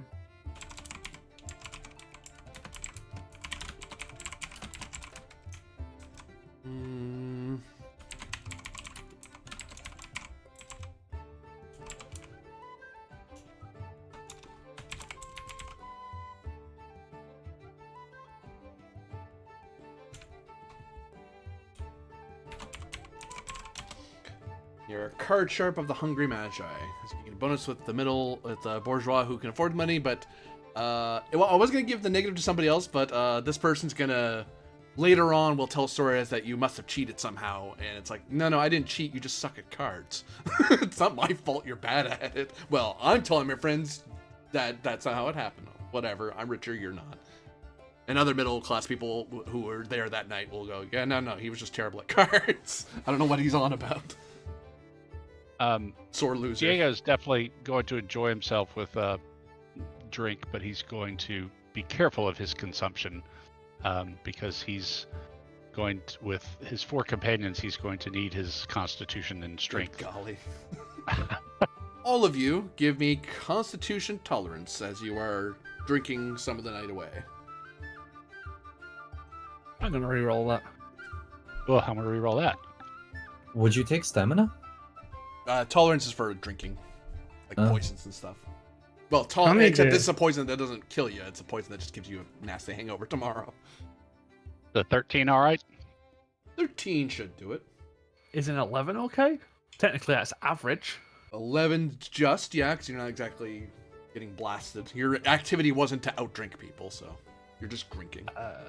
Could I sway the room? You could. Yeah, there's some people in here that you don't know necessarily their names in particular, but there might be someone out there in the future who might be a little nicer to you. Or a little more helpful down the road. I'm gonna use my 5.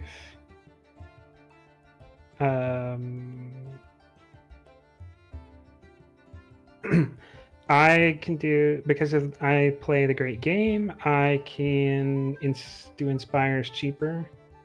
So I'll spend 3 to inspire our group. So everyone gets +1 until, it says until my next turn. I guess that's until I take another test or something. I don't Yeah. know. And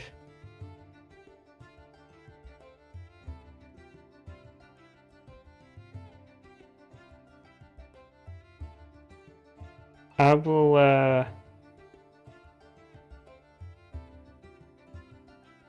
I'll do a taunt on someone who looks like they have a bit of cash on them, like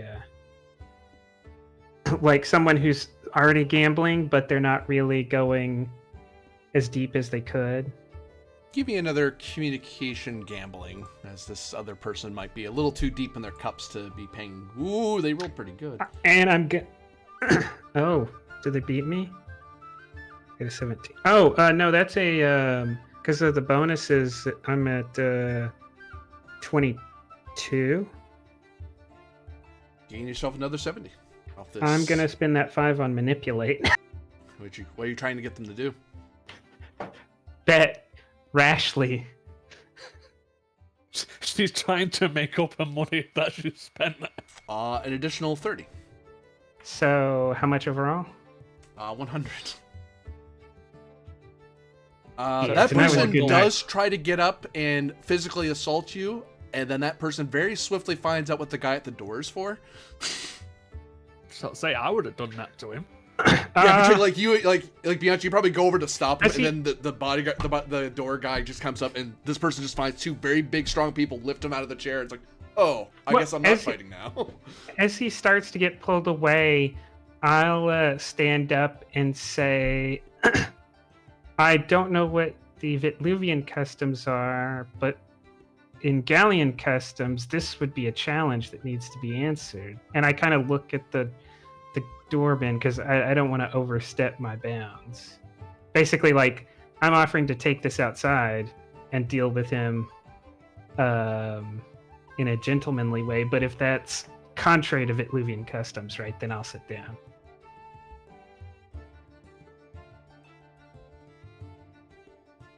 Because why not throw a little bit of sword play into the night?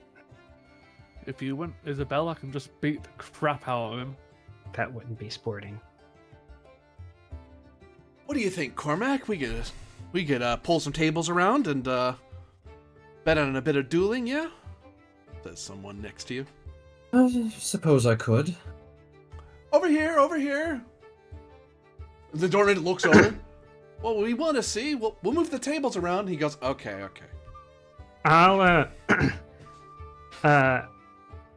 I'll start removing like unnecessary clothing, like that's just frill and stuff, right? Because you don't want to destroy a good jacket or Bear back. something. And say first blood, and honor will be satisfied. Because I don't want to kill this guy. What does her challenger look like? I mean, They look to be an Almanian of some sort, sturdy arms and sharp eyes. okay, fair enough. Yeah, let's get in on the betting. Diego will go big. I'll put 3 gold down on Dumas. Because this isn't the first time you've seen. I just realized this is not the first time I've done this. We Right. fleeced a whole bunch of sailors.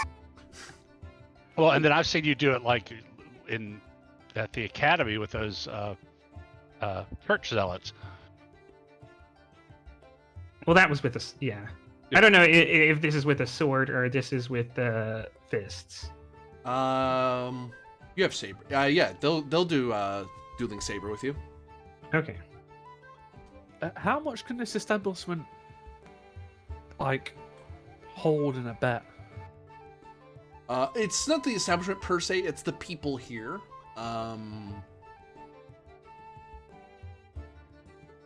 You think the most you could get away? You think that most people that you could probably get back is if you bet 400, you might get 800. But anything beyond 400 silver, there's not enough people who.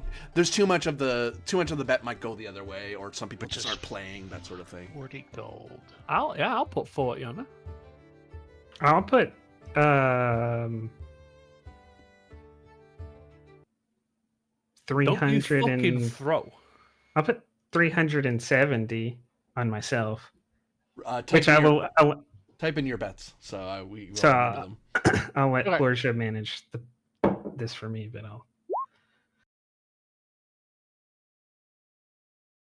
Oh, there it is. That's 37 gold. Yeah, I don't actually have 40 gold to my name. That's fair enough. I only had like 150 like an hour ago. Yeah, I kept back 1,000 silver, so I can do 40.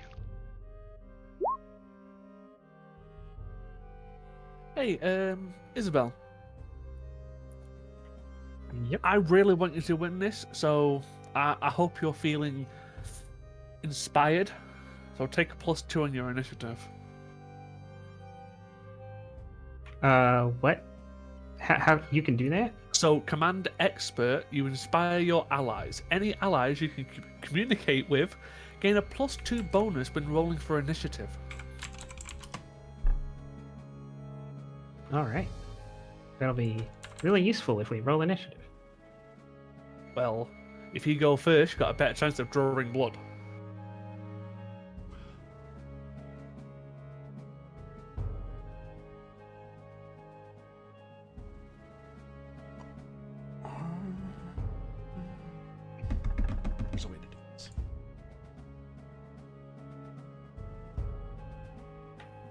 I have to figure out.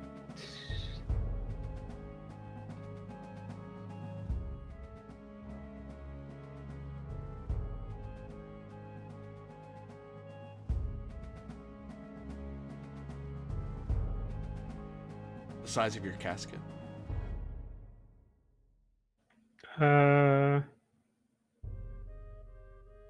I think if this guy kills me, he's not gonna live very long after that. Well, neither will your character. No, but I'm confident in revenge. It's true. I mean, if you pay me up front, I'll make sure it happens. You don't have to pay me. Shut up! Quit undercutting the market. No, I was double checking This is why we need guilds. Right? what my without the cuirass, what my defense is, because obviously I'm not wearing it.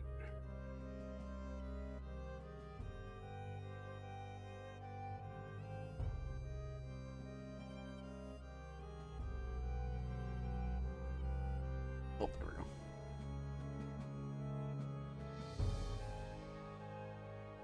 And Diego will want to try and cheer Tuma on to roll some kind of assist or something. Communication.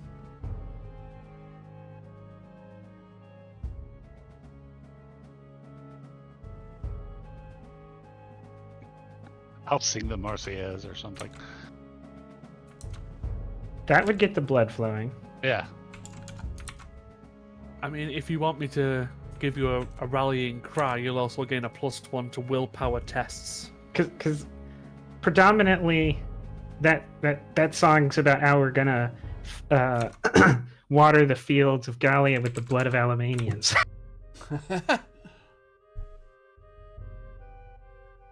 Allons enfants, too. Yeah, we'll reenact the scene from Casablanca. Alamania buddies will start singing some, I don't know, Uber Alles shit. So you take up swords. The first blood basically means when you zero out the person, you're not trying to drop them, you're lightly maiming them across the face or across the arm or something like that, just to indicate you could have killed them, you're choosing not to. Initiative. I mean, yeah. Half the hope of the duel is that you get a really cool scar.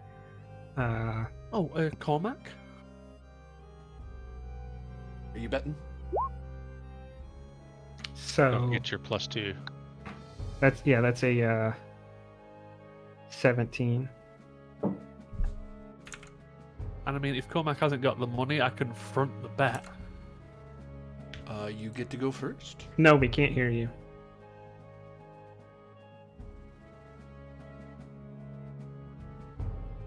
All right. And stunt points. Yeah. You get stunt points off an initiative, don't you? No. No, okay.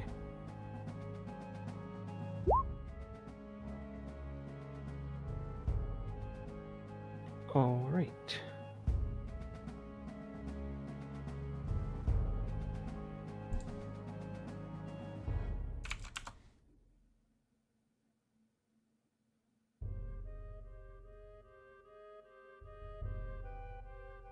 All right, I'm going to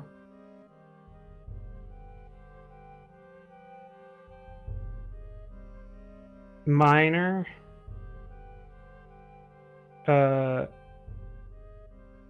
guard and then major all-out attack. Okay. So overall, I'm at a -1 on defense until my next turn, but if I hit him, I can swap one of my damage dice out for the value of the stunt dice. Very good.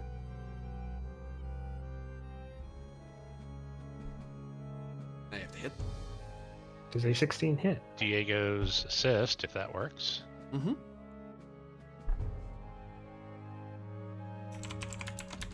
Strike true. Hit. Yay!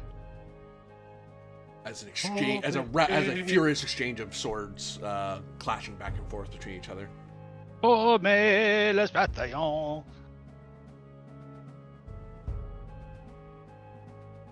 All right. I'm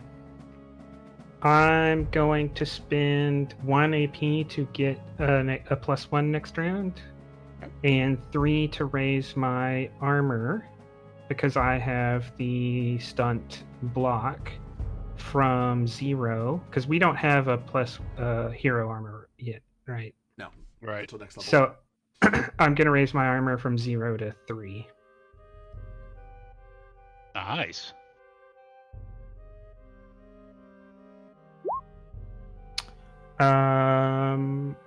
Both of them were both of those damage dice were equal to the stunt dice, so no need to swap out.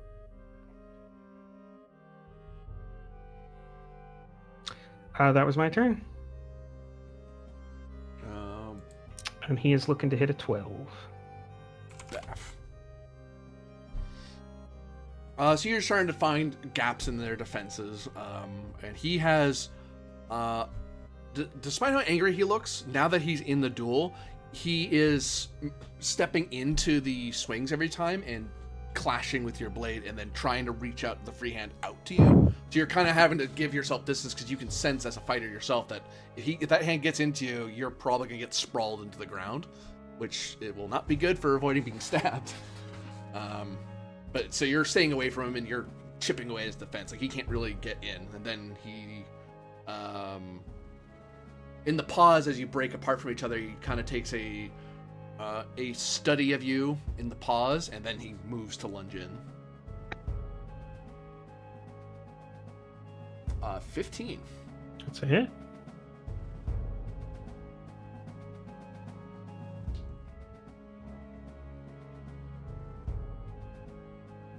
Sure, I'm using the right. It's not that weapon, it's a different one. Doesn't make sense for what he's using.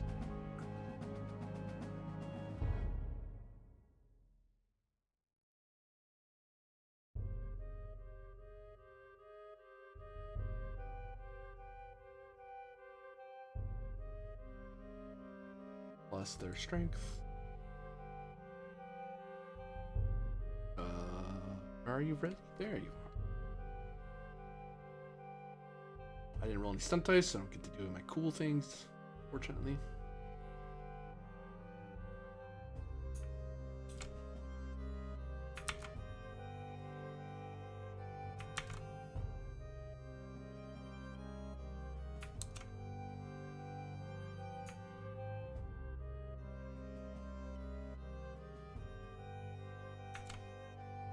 Wait, what? 10 damage. All right. As they make a calculated lunge at you, and you have to beat aside their dueling weapon.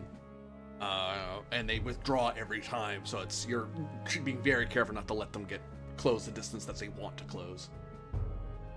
I take only 7 of that because I am able to intercept some of the attacks with my saber.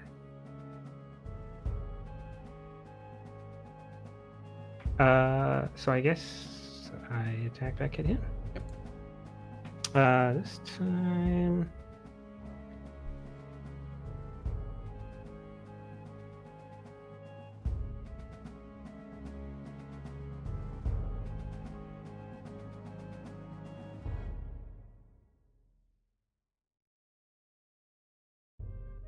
I will still guard.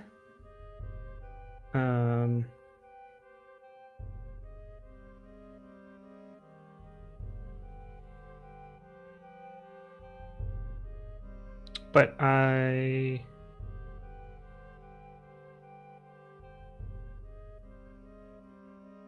will only make a regular attack.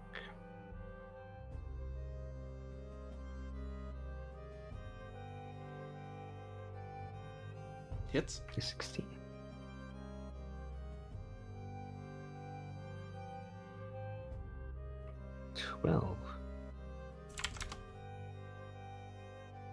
They have a really sturdy guard. And your head. What kind of blade do you use? Again. This is a nobleman's saber. Yeah. So his is is a much lighter dueling weapon. So it's a lot of battering into and he has to. It's hard for him to parry away from you. It's a lot of parry, not to deflect, but deflect you away because you're just swinging so hard. It's a lot of him trying to get out of the way of the blade that he can't really stop. He can't just straight block it. Otherwise, he's gonna hurt his arms, or you're just gonna kick him in the groin or whatever. Like, he has to constantly be moving around you.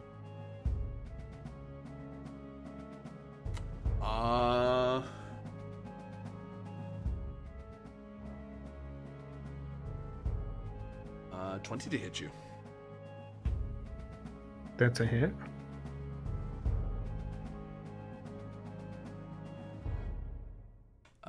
That is 12 damage, as he seems to be gaining momentum in his swings. I think he's supposed to be spending threat.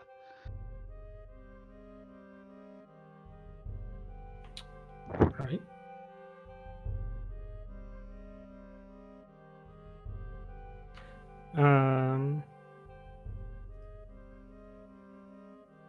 It's almost like you're guard. facing a whole new fighter now. Like, he's fighting a lot. Now that it seems like he's sobered up a bit as you're closing in on. Guard and all-out attack. Diego will shout encouragement. That encouragement is enough to make it a hit. Too bad I can't spend the stunt points. I give you all sorts of bonuses. Returns the attack. Hold on. Can I use AP to reroll damage?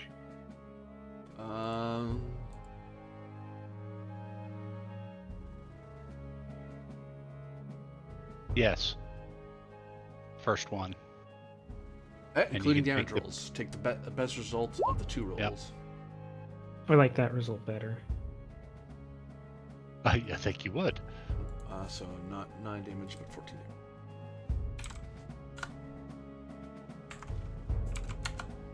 What page is the list on? It's under the handouts. Special rules in Oh. effect.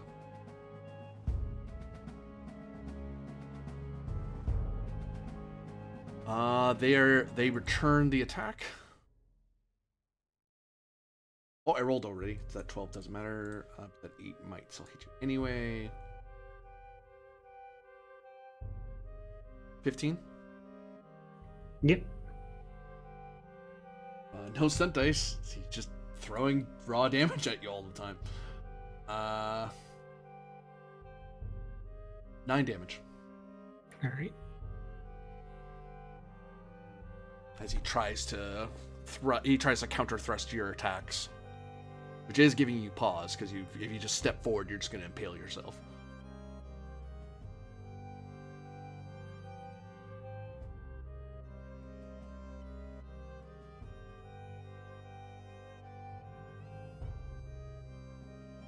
All right. I'll guard. Going to give an action point to add +2 to defense, and all out attack. Oh, sorry, wrong button. 9 doesn't do it. 18 does. And keeping that damage roll, I will. All out attack allows me to sub in the stunt dice for one of the damage dice. I'll sub that in for the one. You do 3 more. Yes. So 12 damage. They are only just evading that finishing touch. They're barely able to parry you. Get him, Isabel! Oh, come on. It's hard for him to miss because he's got so many pluses. Yeah. 18 to hit, so he hits, but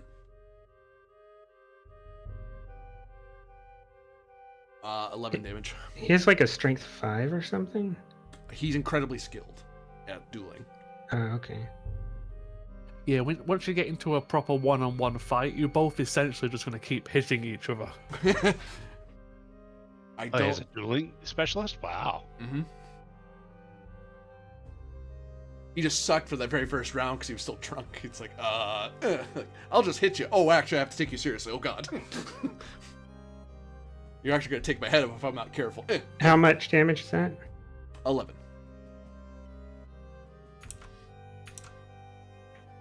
All right. Back to you. Let's see.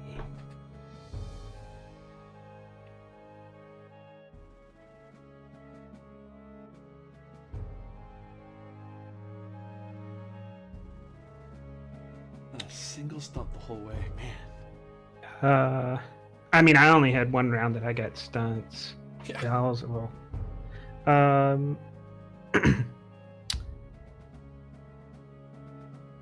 A aim and an all-out attack. So this will be a +1. Oh no, I can just roll with Oh, aim. So rolling 18. well. And Cinnamon smell. he keeps trying to bat you off, and then you're able to get at him, and you're able to cut him across his left arm as he tries to lunge, desperately tries to lunge at your hand to try to disarm you. As he's binding, you're able to kind of slip the saber around and slice him across, and he's like, ah! And he's about to close in again, and then someone says, stop! And he's like, huh? Looks over, damn it!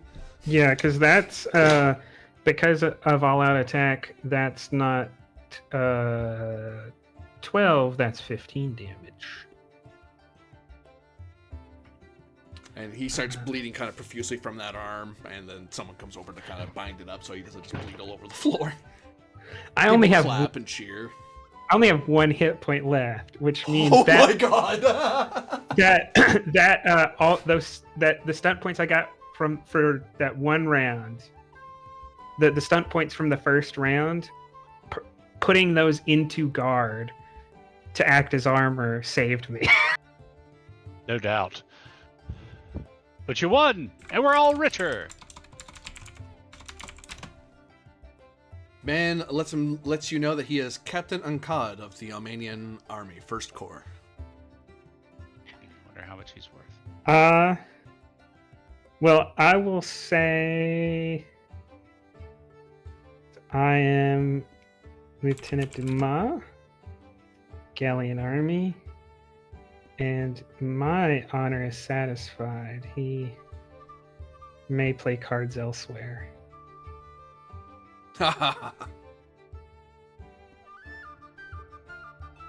He laughs it off, and whatever heat of the blood he had, he has been drained away, as it were.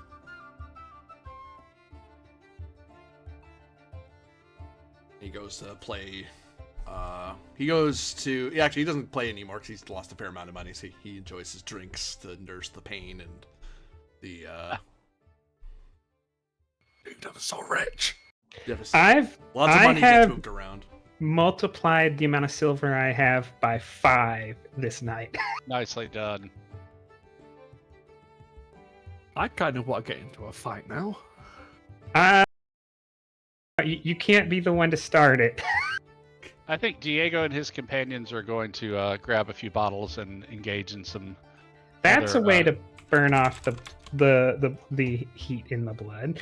Yeah, some other physical activity until dawn. So whatever or money you whenever. bet in, you get it back. You double your money basically. Because it's not a proper casino; it's people betting against you, sort of Right. thing. Would the doorman be up for one? It seems that the heat of dueling has left a lot of people, as people start putting chairs back and enjoying other games and other activities.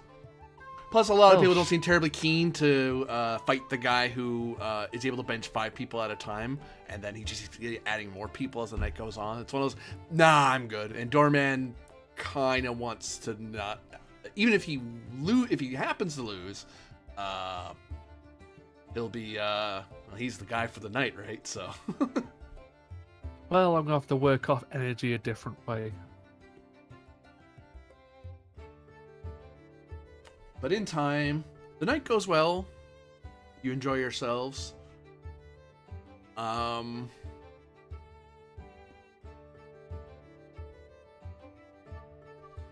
and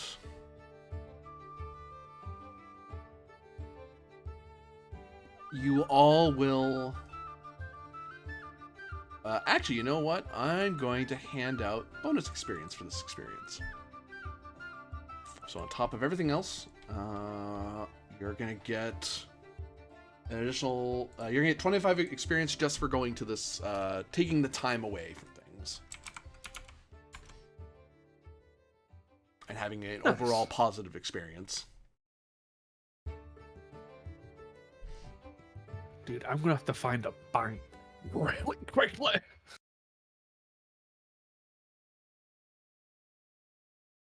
And despite it all, despite all the drinking and the merriment and the night away, as some of you wake, if not all of you, wake here at the establishment. You have an awareness that you had a night of debauchery, but otherwise you're not completely blasted, to put it that way. You're not feeling sick, any more sick than you otherwise would have on a night like that. Grinning, Diego will untangle himself from a variety of limbs and get dressed and head downstairs and catch up with everybody and meet the day with a good-eating grin on his face. Ah, seems you had the same type of night I did. Mm.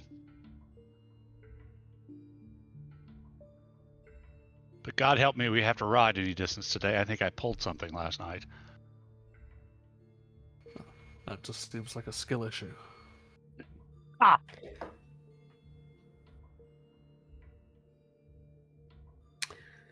It is Um, willing, but the flesh is pulpy and bruised. Isabel is somewhat more somber. Maybe having wakened a little bit earlier and is drinking some coffee Oh, that's good. Coffee. and has steeled herself to go carry out an execution. So she'll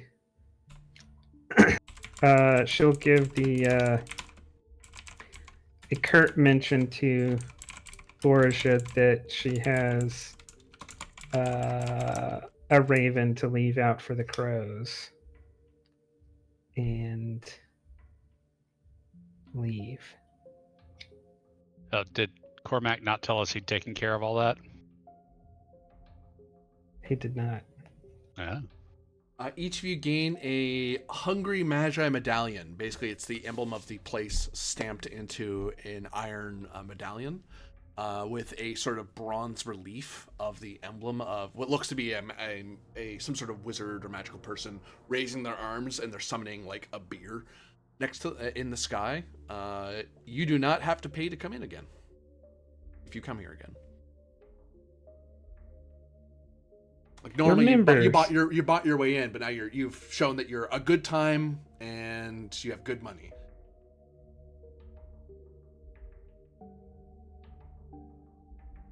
Hey, Cormac, would you have told Isabel about releasing the prisoner? I assume she would have been informed at some point, maybe by her men. I haven't been back to camp. Then So- sometime during the night while we were drinking, I assume it could have, fell out of me, Oh, hey, by the way, that prisoner from yesterday? Yeah, I set her free. Well, in that case, I'm not in a somber mood. Still, coffee's an excellent idea. I'll take tea instead. Oh, Diego, you have some hair on your lower left lip. No. Yeah. Oh, McNeil. Yes. Here's a piece of paper. Here's some ink.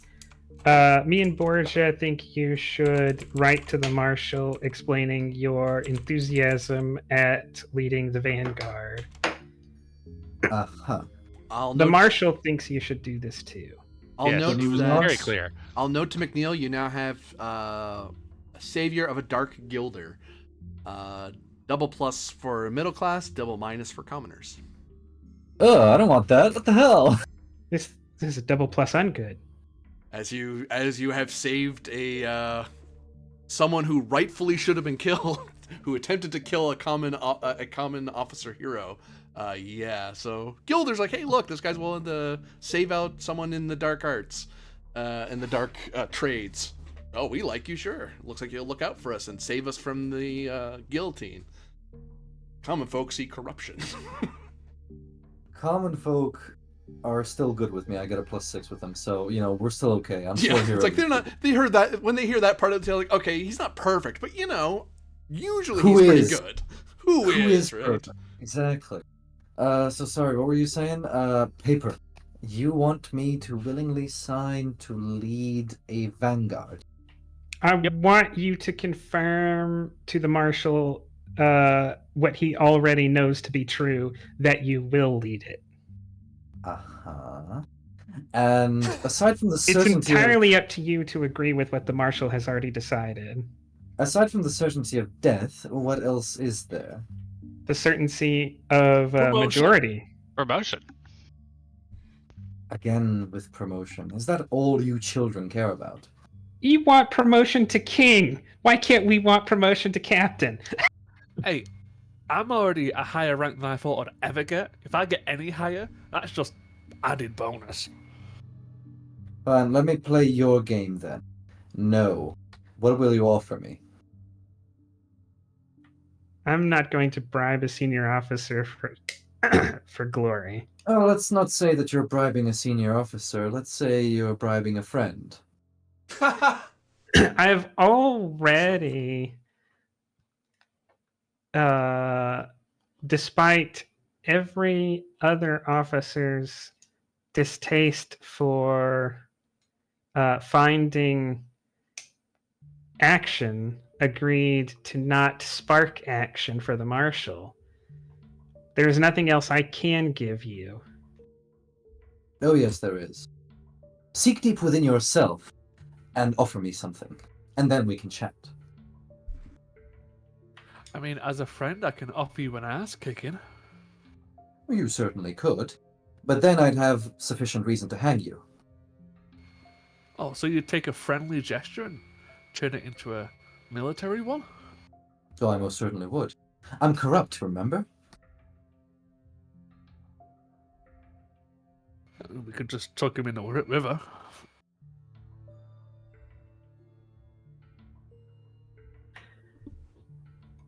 Leading a vanguard is dangerous business. Offer me something, and then we can talk. I will offer to take your place.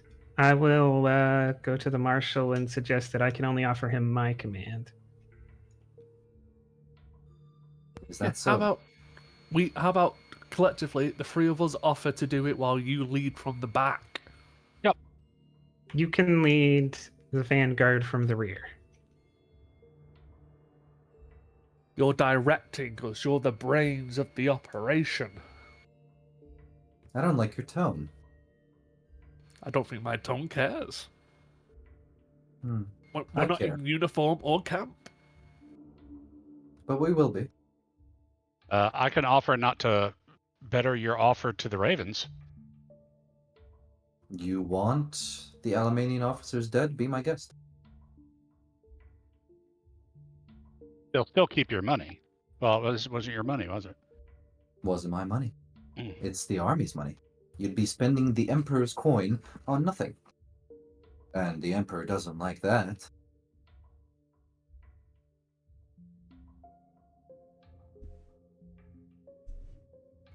Well, it seems like you have an idea of what you want, so would you prefer us to keep guessing, or would you actually like to tell us, Cormac? Well, it's quite simple, really. Yes, it actually is quite simple.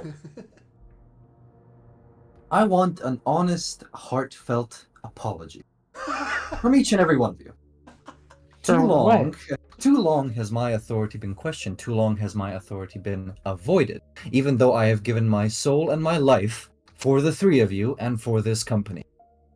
And all I get in return are threats that you're going to kill me and throw me in a ditch. I have never once threatened you. You threatened to take my command, you little hussy. I did not. Did too.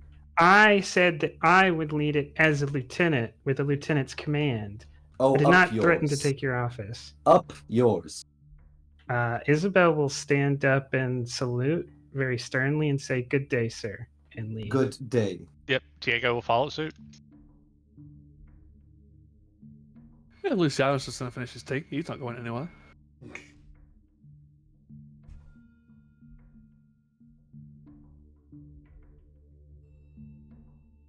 Time to go see the marshal. Are you sure that's the route you want to go with, Captain? My demand was a simple one. What's If the I cannot get an apology from the people I consider my friends, then there is no friendship here. what are we platoons? Are we, what's the word for the elements of the company? Platoons or what? Or platoons? Okay. Troops in cavalry. Troops. Cavalry, right. Oh, friends shouldn't have to apologise to each other. We don't expect apologies from your behaviour either, so... So should I simply waive you threatening to kill me? If you actually believed we would throw you in a river, then that's more on you than us. You know what the worst As- thing is? I believe it. Please, get out of my sight. This isn't our place, we both need to leave. As he just Okay, gets up and leaves. Fine, I'll leave as well. As other people very distinctly just like, you know what, I was gonna say hi to him, but it looks like he's having an argument. I'm just gonna finish my coffee. Ooh, that's an awkward conversation. Yeah, we'll just leave them alone. Yeah, we both need to leave, and we're both going to the same fucking place. Where are you two going? Back to barracks. Yeah, I've got to go back to barracks. I was making sure everyone was ready to already go. Savon's way ahead of you all because someone has to get back to the units. Oh, sorry, I need to stop by a bank. Do you want to put your money in the bank of a country that we're taking over? I have so much money on me. I think you'd want to send it back to a galleon bank. Probably bank it with the salon, and they can make sure that I'll do that. I'm gonna go to quickly drop off at the salon, and I'm gonna type up how much money I'm leaving with them. Okay. I'll tell you how much notes you can get because there would be levers that they could hand you. Banknotes, dollars.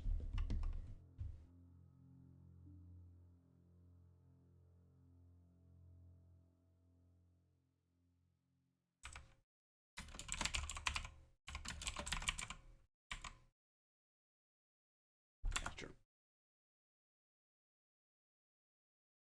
You'll be given 8 galleon levers in return. And how much is that? 800 silver. Oh, okay. So this is not this is paper money? Or To the Bank of as distributed by the Bank de Gallia, yeah. Okay, I didn't know if it was like checks or something. Just like a writ that says he has this deposited with us, he's good for it. They could do that, but the guy, if he's doing it through the salon, one of them could just hand him some levers they have. Like, oh well, you don't need all that. You don't need to worry about the bank here. Have some actual money that you can spend. Yeah, I'd rather have that with me than carry a big ass pouch of like 860 silver pieces.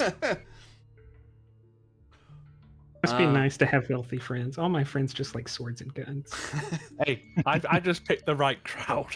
So you find yourself at the tent of Marshal Duval. let's see how this goes. I will watch. Actually, it. you don't find him in the tent. You find him starting to get on his horse and getting ready to move out as the day is starting. Brace and salute. Same. and I will say, There's a pause as he nods at you with his baton and then just gives you a hold on a second motion as he's giving orders out to various people. And then eventually he gets to you. Yes, lieutenants? Lieutenants, Bourgeois, Borgia and Dumas, reporting to, lead the vanguard. The captain has indicated he has other important matters which must be attended to for the good of the army. He kind of looks at you like, what? The East LaSalle Light Dragoons and Rifles, as a Voltigeur unit, requests the honor of being the van of the vanguard.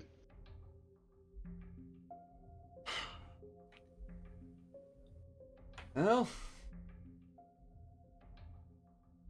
can't fault the man who never saw the inside of the academy. Not everyone can wear the ring, sir. Dumas will say, no doubt the captain is firm in his belief that that his actions are necessary for the army. As Dumas is not trying to, Dumas trying to make this look like her and Borgia are over zealous, rather than McNeil said no. Right. Yeah, Duvall kind of gives a dismissive wave of the baton and tells someone to note your names down. So noted. You'll get your new orders at El Isipo. Sir. Thank you, sir. As we start to walk away, I will say, I'll have the cuirassier mounted up shortly. We will ride from here to Lisipo, and everyone will know that we do as we ride down the road.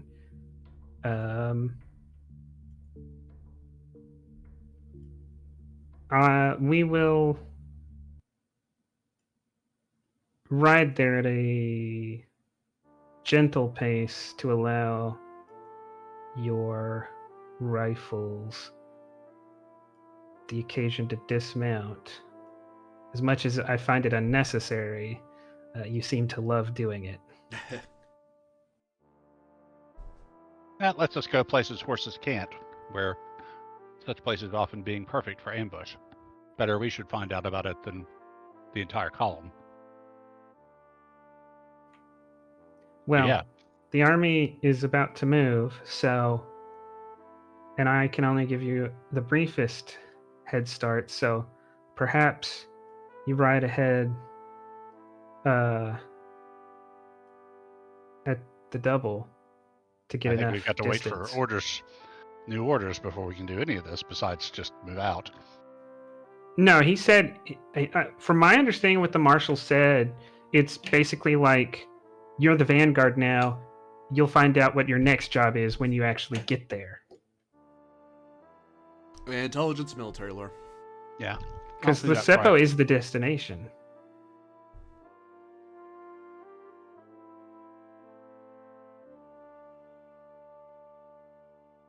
$16.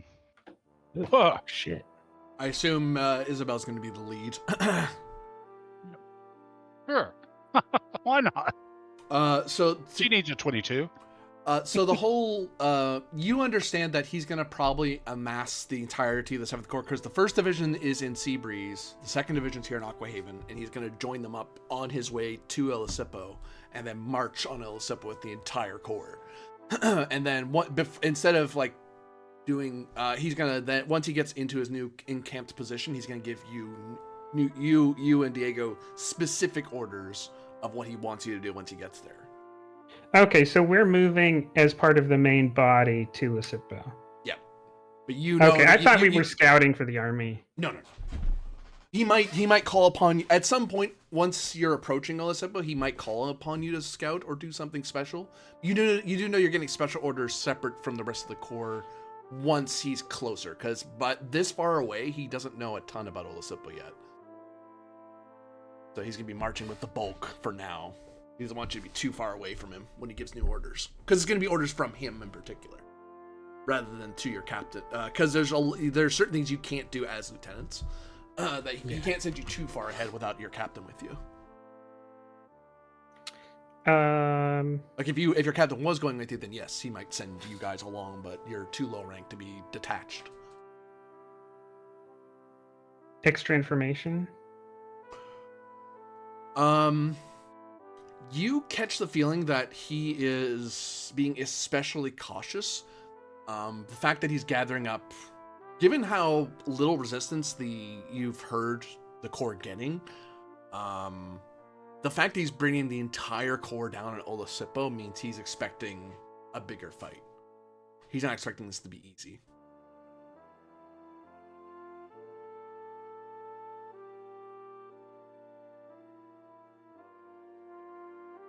Because otherwise, if this is just going to be another Sea Beast Crove issue, he'd just say, elite company to the cell, you go do it.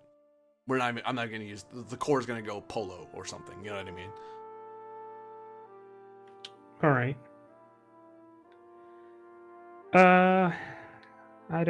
Can't really think of anything other that's particularly useful, so I'll throw a +3 for whatever Borgia does next. Okay. So, Bianchi and McNeil meet up with Sophonis. As your company has assembled.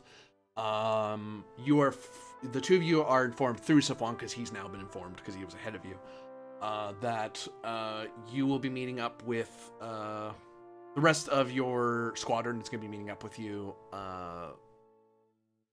with the rest of the 1st Division. And you're also going to be seeing the Major there as well. So we're getting ready to move out this morning and start marching. Or riding, more like, but you know. Yeah. Great. Give the men the orders to move out, and when it's time, move out. Oh, and Bianchi, you have in your hands your new weapon. Sweet. Oh shit.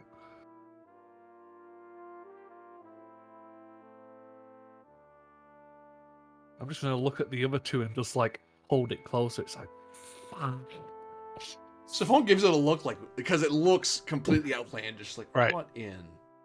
And and then he realizes, nope, you're not my officer. I don't need to worry about that. That's not my problem.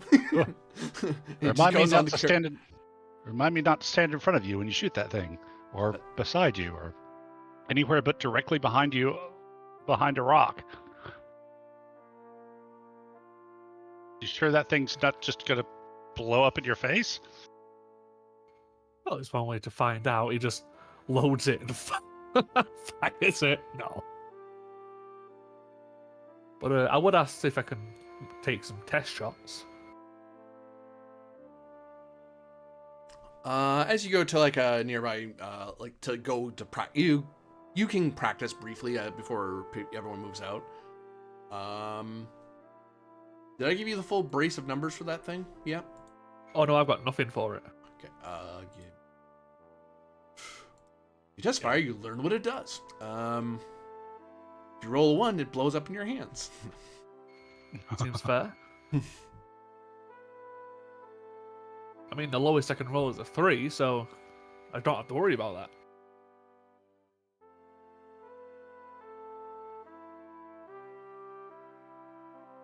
Did they not pick the 1 and 2 on your dice? No, unfortunately, I only roll 3 4s and 3 4 5s and 6s. I'm just lucky like that.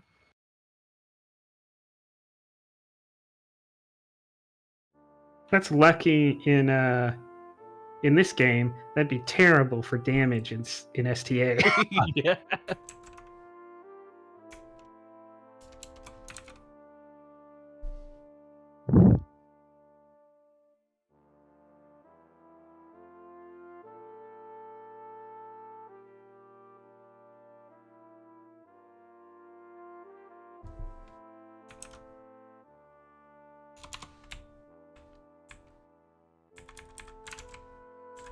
Diego will check on his men, although he knows that Bianchi's got them all ready, and speak some encouraging words to them. All right. Hope you all don't have too bad of a hangover. We're going to be on the road. Hendrix, did you ever get that bath? Yes, sir. He sounds like a guy that you'd have to worry about that with. Yeah. And then I'll go see if I can't find Cormac. You'd find me. Ho, Uncle! We move out today. So we do. Can I help you with anything? Well, I'm hoping that maybe we can be friends again. Not that for my part, we were anything but. You still went past me and got what you wanted, right? Well, we'll see. We're with the main army until Olisipo, and from there, Dumas and I might be receiving different orders. Is this what you truly want? Well, of course, I wouldn't have gone to the military academy and to become an officer in the Galleon forces, and No, not that. The prospect of certain death when leading a vanguard. Are you certain you want this? well, granted, the risks are high, but the rewards are great. Yes. Honestly, You were always meant for so much more than this. And you know this. Why are you throwing your life away? Well, because I've never been much of a merchant, and again, I'm not sure I'm throwing my life away, but yes, I've always wanted to lead a forlorn hope into a breach. Well, I know I am not powerful enough to stop you. Not powerful enough to stop anyone when they truly want something, even you. If you truly want it, you have my blessing, but should you die, I'm afraid I will not be able to tell you I told you so, considering you'll be dead. Well, should I die, I give you permission to put it on my tombstone. Let's hope it doesn't come to that, eh? Well, believe me, I'll do my best to ensure it doesn't. And now that Bianchi has that hand cannon, I'm not sure anything can stand in his way. Can I ask you a favor? Certainly. Could you make sure my officers don't murder me in my sleep? Uncle, I honestly don't think anybody's intending to murder you. To be fair, Bianchi did say he would kick your ass, but that wasn't a murder attempt. That was just if he actually ever did it, he wasn't going to murder you. He was just going to beat you up. You would have still been alive. And I'm assuming you can swim, so even if you were tossed in a river, you'd be okay, right? I mean, you're 10 Islander. Certainly, you know how to swim. I'll face palm. Bianchi is under your command, is that right? Yes. Well, here's a direct order from me. He is assigned to latrine duty for the next 3 days. Make sure that he does it. Yes, sir. Dismissed. Anything else? Do you want us to be friends again? I never stopped considering you one. It was hurting to hear words from the others, but you remained steadfastly silent. I did offer to buy you out, but then that Yes, you did wasn't a good offer offer. to, But you did offer to buy out the Ravens, not me. that's true. Might have an Yeah. idea for that in the future anyway, but I promised your mother that I would look after you. I'm doing a very poor job of it. oh, Uncle, there comes a time where no one can look after anyone. We all go our own ways in the end. Since I can't look after you, be sure to look after yourself. Well, I will. And if truly this forlorn hope is what you wish, make sure, and you better be damn sure, that I do not see you in that pile of bodies. Otherwise, I will drag you out of there and resurrect you myself just so I can give you a scolding. Do you understand? Yes, Uncle. Get out of my sight. Sir. And I go and tell Bianchi that he's on latrine duty for 3 days of the march. There's a couple of privates that are going to get a lot of laugh out of the idea that a lieutenant has been made to do trade duty. Bianchi won't give a shit about that. Hey, Well, he'll give multiple, because... well, yeah. Hey, Lieutenant. Do you Yeah. want to fire? Do you want to fire this?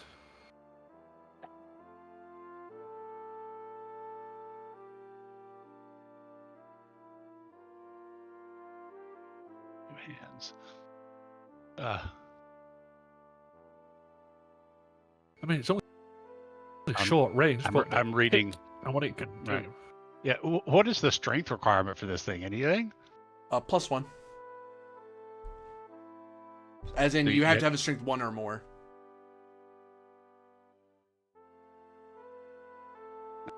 I mean, I theoretically could find it, but I laugh and go, I appreciate the offer, but I think I'll stick with the rifle you gave me. Well, do you want to see what it does anyway? Yes, I want to see what it does. I set up like targets within the range and just unload.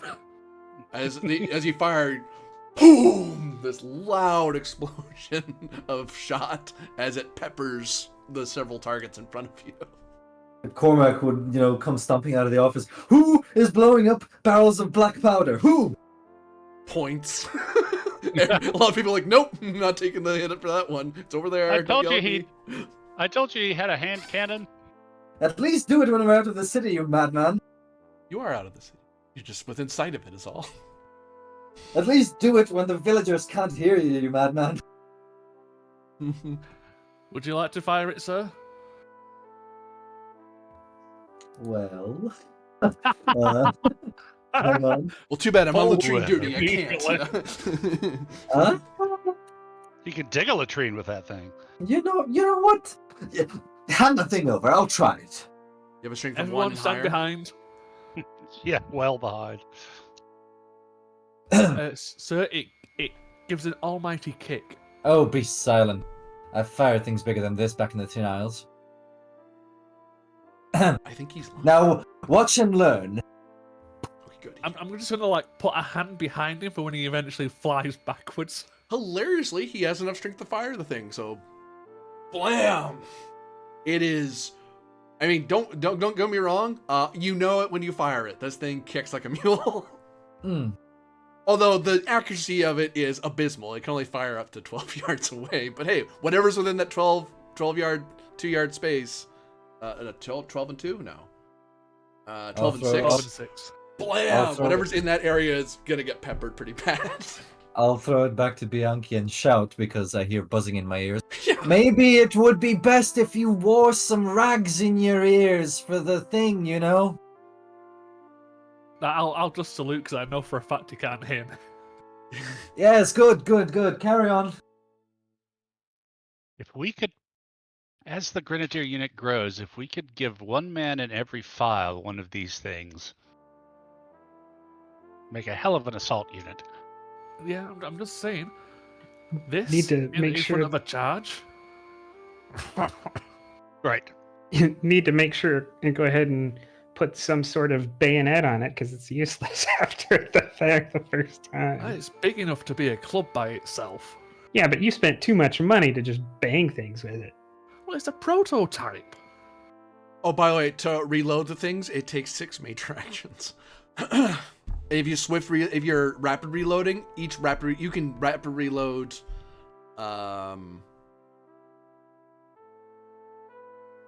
For each stun point, you can rapid reload an extra barrel because you're rapidly just trying to fill the thing. So to refill it in full to shoot it, you'd need to get 6 stun points to fire it again.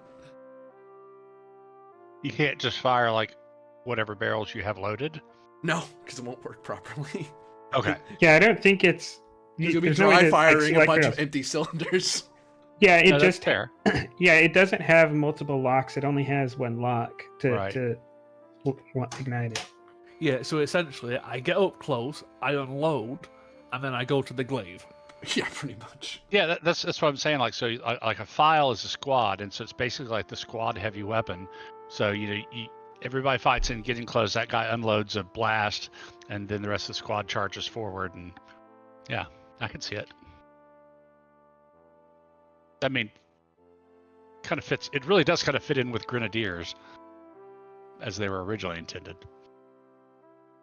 Yeah, you have some 12 days of marching across the land of Vitlu. All right. The Voltigeurs / rivals will take their place in the scouting role for the Corps, as usual. I will continue to clean shit. Yes, Voltigeurs volunteering to be the van of the van. Yes, that's just what we do. Uh, if um, if I can manage to get any assignment other than just march in the column, I might look for opportunities to work in requisitions, as in requisitioning from the countryside what the army needs.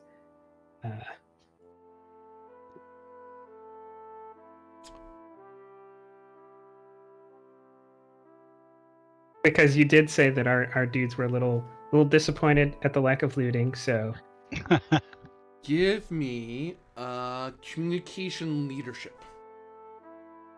what is this for? This is Would she have to a lead advantage? those minor actions into the countryside. Yeah, because would she get some type of bonus? Because I've been taking care of that previously. I'd say +2. People are in a bit better mood than they would be otherwise.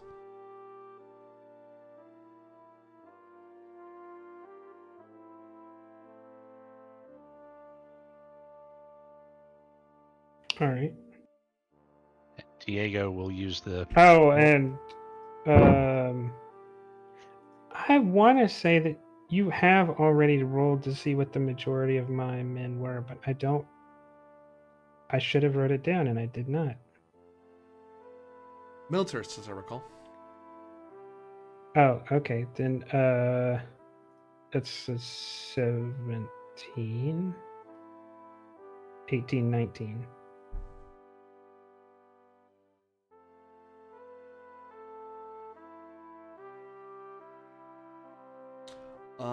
Because of your actions, you on your next in the next mass battle you're part of, you will get +3 to your roll. As over those days you go on little actions that really don't amount to. There's not much resistance, but you're keeping the people. You keep them in order, but you also let them blow off some steam and gather extra supplies without having to. And no great incidents of note come up. Though I will say, requisitioned from the people, of Vitlu.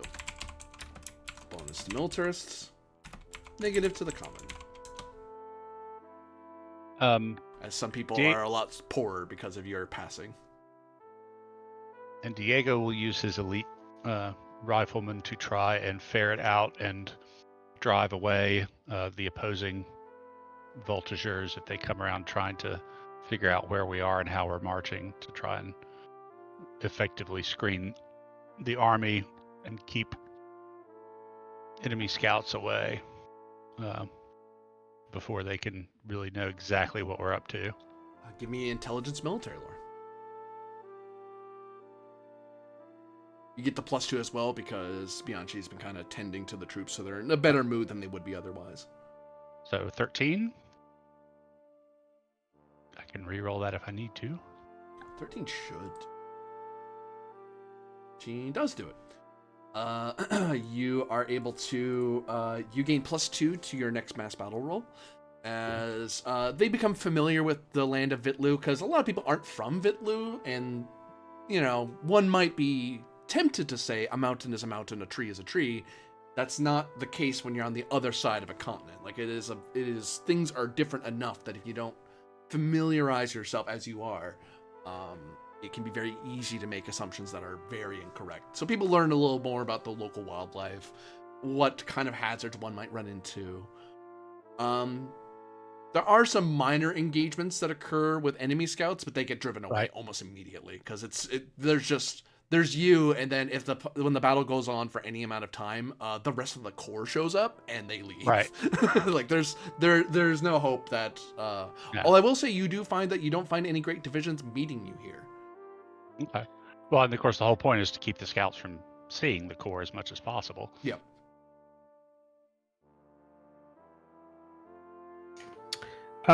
Did I manage to loot anything myself in that time?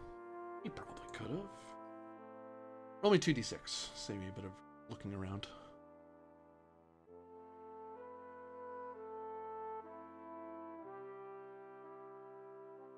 Yeah.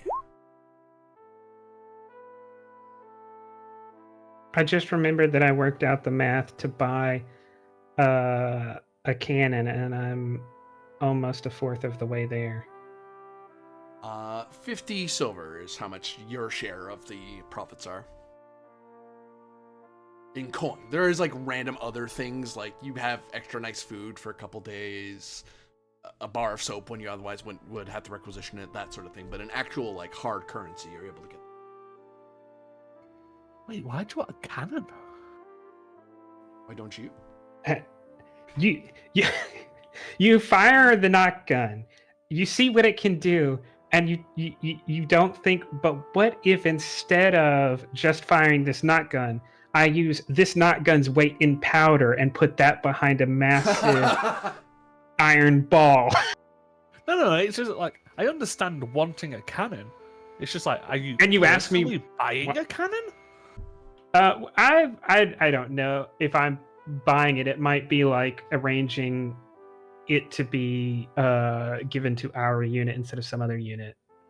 Okay, that was my confusion. I can And we understand wanting a never cannon. really got that far in talking about it because it was so expensive. It seemed like it would never happen, and I just realized I've spent more money than that cannon costs over the course of this game already. McNeil. I need to remind the chain of command about the Crown Princess because I'm worried people forgot about the Crown Princess. Actually, to wit, you will have a meeting with Major Leclerc. Oh, thank you, God. So somewhere along the way, you and Leclerc finds time to speak with you. It's not so much he's stiffing you; it's that he has to reconnect. You're the one he has the most contact with. It's everyone else in his unit. He has to go. Okay, what did you do? What happened? Okay, that's nice. Who's getting promoted? Who's not? Okay. Eventually, it's like, okay, now I can talk to Captain McNeil again. All right, let's speak. Well, sorry I made you wait so many days to speak again, but apparently, the Almanians gave our soldiers some trouble in Aquahaven. More so than the Vitluians, of all things. Off duty or on duty, sir? Both. Says so many disciplinaries. Some people I actually have to ship all the way back to Gallia to serve out prison sentences. No Damn kidding. fools. The Emperor's army gets smaller by the day. Not quite that bad. You wish to speak with me then? Well, yes, I wanted to see if there's anything new to report. I know that your company, I imagine there's not. I hear from Marshall's meetings that the elite company de La Salle had some action at Fort Aquahaven. Action is putting it very lightly, sir. We were there when the fort exploded, and we helped put out the fire, amongst other things. And, I think my sticky-fingered lieutenants may have gotten themselves battle plans or something along the likes from the Almanians. Have you seen these plans yet? Yes. It seems that the Almanians have a grander design than just Vitlu.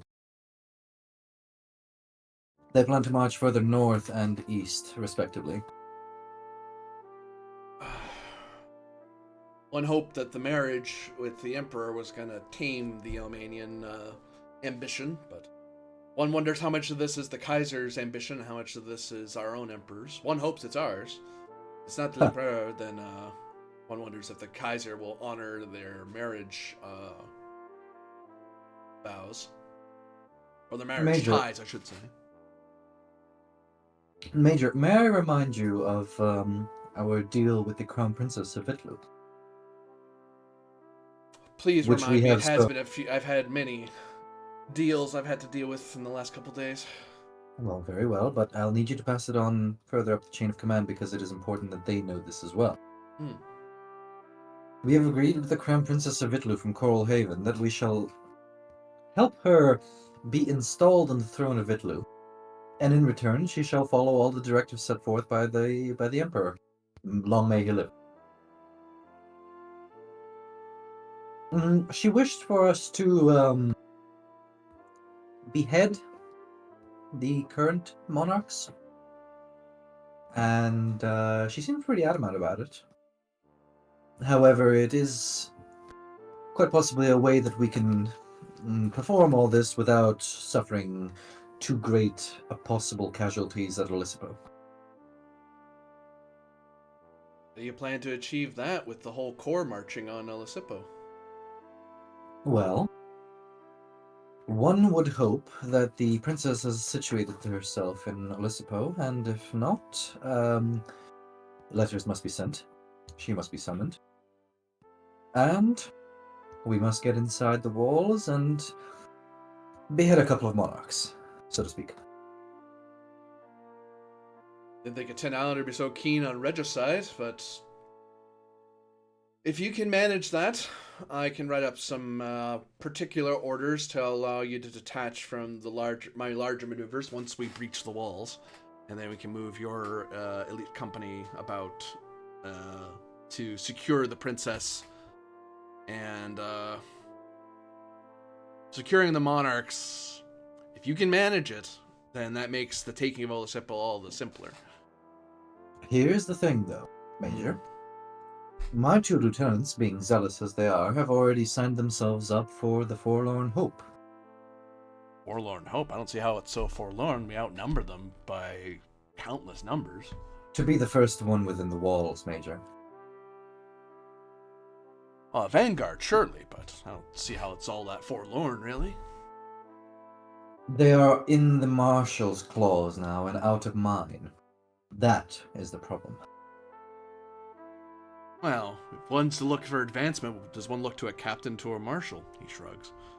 I mean, if you were going to pull them away from service to the Grand Armée into some other means, I think that ship sailed the minute we left Lysel. Oh, no. What I'm saying is I cannot have them take part in the regicide as they'll be somewhere else. Well, once they're through the walls, you let them get their minor glories. He shakes his head. Get their minor glories, and once you're in, you follow suit. I mean, you'll have Safon's unit, as well as support from Dom Rousseau. Surely you'll be able to follow in the gap. I should hope so. Alright. I humbly request orders then that I detach a part of the company to fetch the princess and her regiment, which could aid us in battle, from Coral Haven. I thought you said that she was going to be in Olisipo. I have no idea where she is, frankly. So you wish to detach to go to Coral Haven in the hope she's still there, without knowing she's still there. Yes, sir. Well, I'm not sure how you manage, really, because by the time you get to Coral Haven, we'll already be arriving on Olisipo. Then let me at least send letters. She must be informed. How do you mean to secure such a missive? I have fast riders. I'll secure one of them. Well, here's the make sure they don't get captured. The last we need is for our hand to be tipped too soon. Although, the Marshal moving this many men, it's going to be a wonder not all of the Olisipo down to Brantholm will know that we're doing this. They expect a siege and honorable surrender, but I fear what they shall receive is something quite else, sir.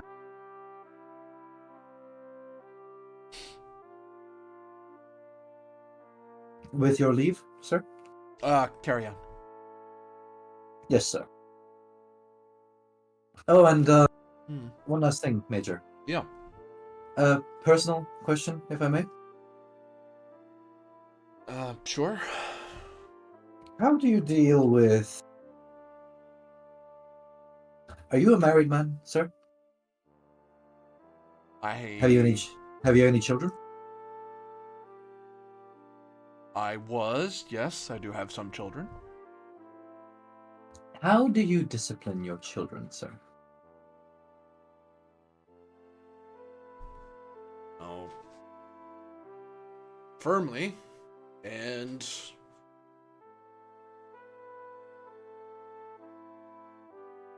I try to ensure that they understand what they did wrong.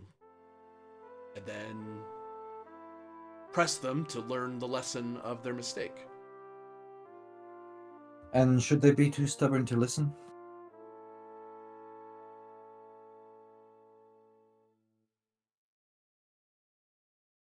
Do you have a child that I'm not aware of, Captain? Several, in fact, and they're called lieutenants, Major. Oh. Well, that's a different ball of wax entirely. Agree to disagree, sir. Well, if you want to know how to rear children, I can teach you that. If you want to know how to rear soldiers, I can teach you that. But they are not the same. How do you rear your soldiers, then, sir? By earning their respect. And leading them into, if not glory, victory at the very least. And should they still refuse to listen? What? Captain, what problems are you having? You've had nothing but victory and glory and riches. A rhetorical question, sir. A direct question for you, Captain. Mm-hmm. Are you losing control of your command? No. Then what are we quibbling about? What is the matter? I'll shrug my shoulder. I'm bored on the march, sir. Rhetoricals. I think I've taken enough of your time. Well, let me give you a rhetorical then. If one such person is letting their children climb up on them and pull at their hair, then one is doing something severely wrong. Either you're not disciplining you're not instructing your children in the ways that you would wish them to follow, or as a soldier, you're not leading them to sufficient victory or glory. Somehow that must be the case. Well, thank you for your advice, Major. Quite insightful. I think I shall write a book one day. You shall be a big part of it, I fear. Oh. With your leave, sir? A role of communication leadership. Leclerc's very puzzled. You have to get him to not extract this from you. 14? What strata is he? He's militarist. No, I need to count my reps. Yeah. +1, +2, -1, -2, +1, -1, -1, +1, +1, +1. I think we're at a +2 overall. So that would be a 16.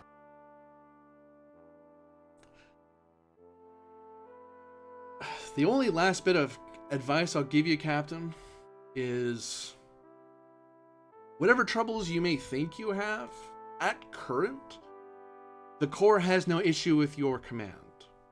So, as unpleasant as it may be, it seems that you're garnering riches from it, if not respect, but I've never heard of one getting one for the without the other, but if you're managing to do that, keep doing what you're doing. Dismissed. Grand, sir. And salute and walk out.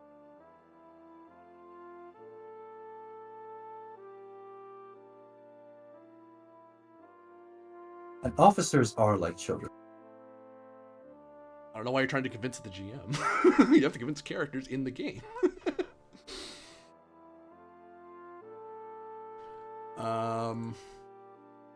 And you're an officer too, so.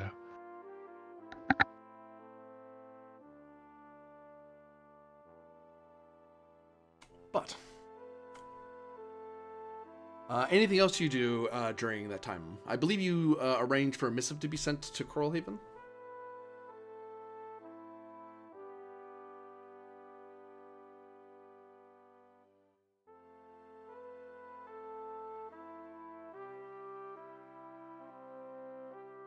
Did we lose him again?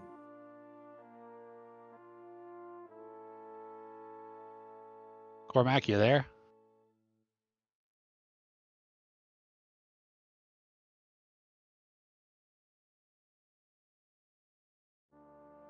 Well, Yes, I'm here. I just went to wash my hands. Sorry, what's up? yeah. There's the role required for your sending your missive off, because I believe you're sending the message off to Coralhaven. Yes, I'm hoping to reach the... let me activate my brain train for a second. Would she even be there? I think she went back there, right? After we left Seabreeze. I don't know.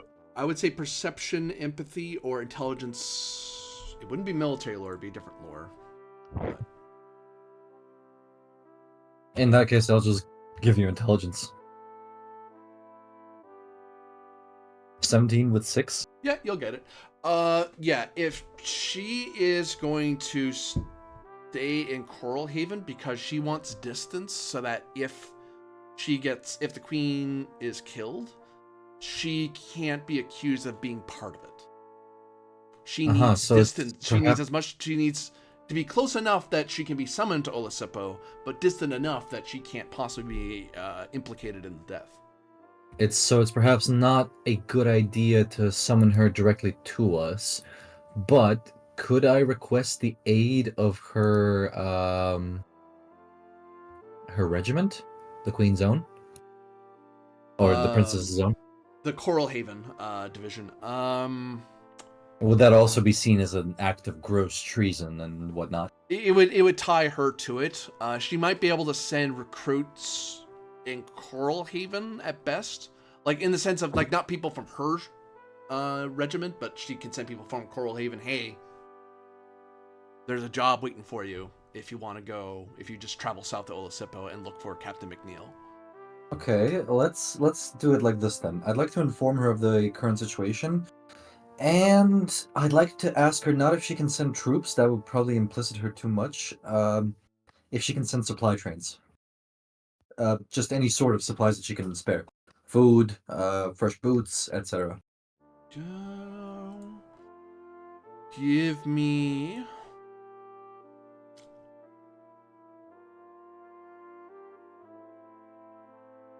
Communication leadership. Stump points to resolve. Lethal blow on myself. Your character's dead. It's lethal blow after all. I don't know. Will any extra information help me here? Yeah. It might. I should say. Okay. You're spending for some extra information? Yeah, extra information.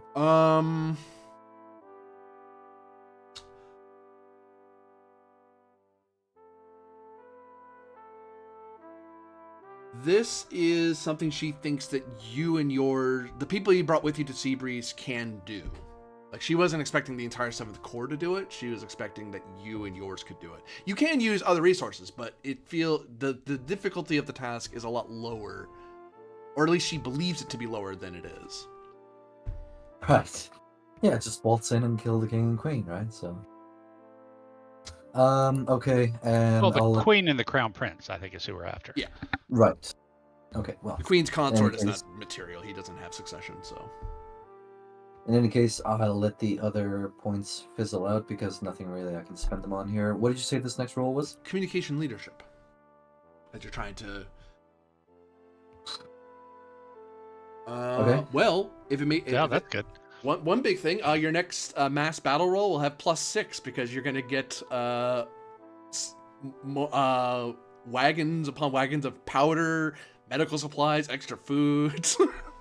Furthermore, should anyone feel inclined to intercept this messenger, I will spend 5 points on sabotage. Certainly, yep. So that basically makes it almost impossible because 20's very high. We'll give the courier the knock gun. He'll travel with the knock gun. I thought you were gonna put him in like a grenade vest or something. Or that. If anyone tries to take it, pull the dead man switch. Sure, I'll do exactly that. Gets away a day, drops it in some bushes. Which is like, it's a vest of grenades with like a little lock on it, so you can like pull the lock and it'll strike and light the fuses. But like, it takes like 30 seconds for the fuses to burn. So you just kind of stand there awkwardly. Your motherfucking life ends 30 seconds from now. Just starts counting. 1, 2. Everyone's looking at him. 3. They see You the don't know 4. why this is bad, but you're gonna see in like half a minute. But yeah, that's it. We good. got the wagons. Yeah, and I hope that this keeps her informed at least in some way. It definitely will, yeah. We're marching. Be informed. If nothing else, she might be a little closer than just Coral Haven, or she has a boat ready in Coral Haven. Just by sheer chance. Yeah, of course. But the wagons, they're sending food down there. If they get intercepted, it's just bad luck on her part, really. She was trying to help Olisipo, but those darn galleons, they saw it coming. Too bad it's Vitluvian food, so it's like pickled herring and other nasty stuff. So do we have a +6 overall or a +9? Each of you have your own plus. Okay. Because of things that you personally know that you've added to. Like Medina has +6 to it. His next one, Dumas has a plus to her roll. 3. We should write these down before the next mass battle. Probably should, yes. Yeah. I've got 2, Dumas got 3, and McNeil's got 6.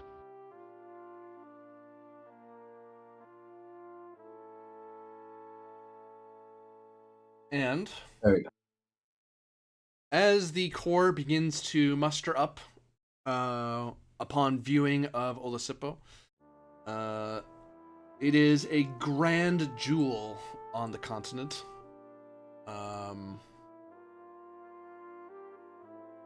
Its walls stretch incredibly across it and along it. The glimmering sea shines in morning light. Vast farmlands supporting this massive city. People start getting an order. You start getting orders as to where your unit should be. By this point, I think the latrine duty's over there, Luciano. Unless you're just doing it for funsies, but that's up to you if you want to get your hands dirty alongside your troops. Hey, I've received no other orders.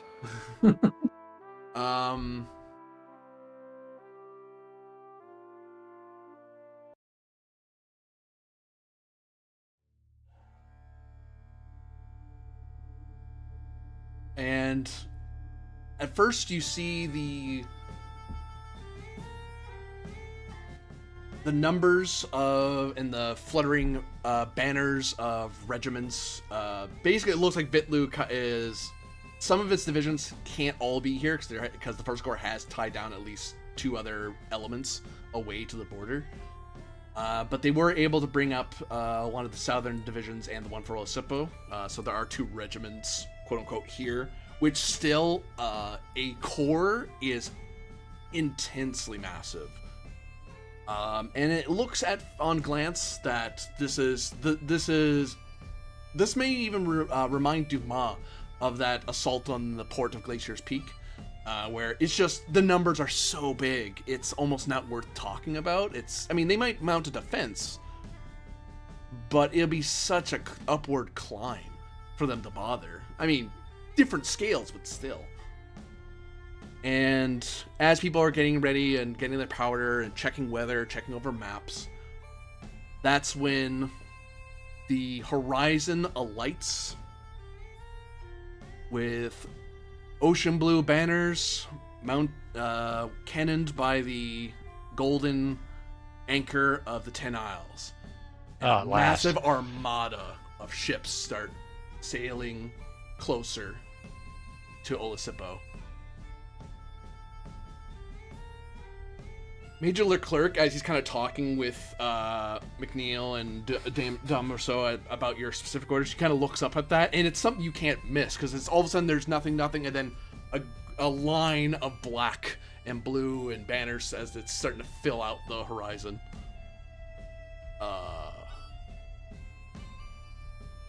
I think we have some friends of yours, Captain.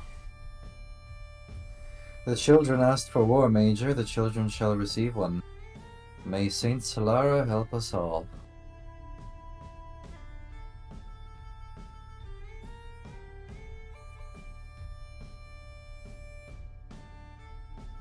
Rousseau kind of gives you a look and gives Leclerc a look. You said there were 2 regiments of Vitluvians and then the 10 Islanders? The 10 Island Armada. Right. But just 2 regiments of Vitluvian. Yeah. What is it, Dame Rousseau? Major? Oh, come on. She motions and just shrugs and he just kind of sighs.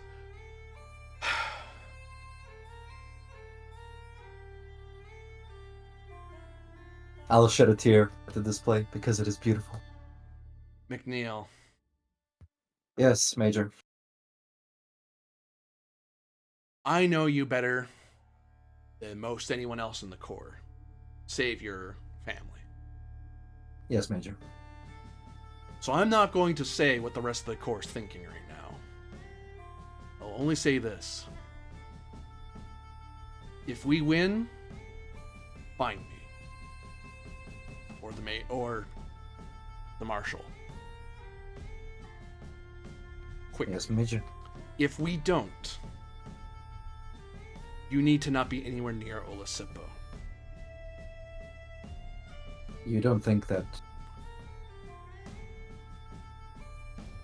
Those are your countrymen sailing at us. We know better. The rest of the Corps doesn't. I'll look slightly alarmed. Perturbed, even. You know, I said that, like, yep. Rousseau, and you see there's no recrimination on Rousseau. It's more of a... She nods like, yeah? Wow. Because Rousseau has a high opinion of you, too. You both fought at LaSalle, so she knows what you've been shot at by the 10 Islanders as well. I'll be damned, Major, before I let some Blackwood from Rivenholm defeat me. Or some other peasant from Brandholm, or all the high and petty kings of Lincastle. I'll find you after the battle, after we're victorious. Looks like Daddy wants a war now, too. Strathcliffe stands independent, as long as I am still alive and draw breath. Major! Yes? To the Marshal's tent, now! Yes, sir. Best of luck. To your soldiers. Best of luck, Sebastian. You'll need it. Cormac. Sophie. I'll see you out there. Rousseau's kind of walking alongside you. Dame Rousseau? What insanity is that High King thinking? The Gallian Empire wanted a war. The Gallian Empire got a war.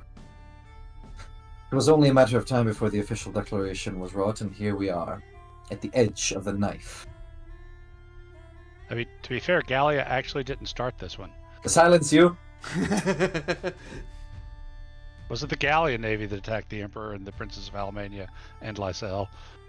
In fact, we would apparently bent our way backwards not to go to war with them, so... Dame Rousseau, prepare your men. And Perfidious Albion! if you have any good words of encouragement, now's the time to use them. The fight ahead shall be anything but easy. Hmm. Steel yourself for something you've never seen before. You may think the Tin Islanders weak and incapable, but I guarantee you they are warriors without equal. They pray to Saint Solara the same as we do. Didn't And think Saint I'd be fighting a Solara- battle at the same level she did. And Saint Solara can only favor one side, I'm afraid. So you best pray hard, Dame Rusa.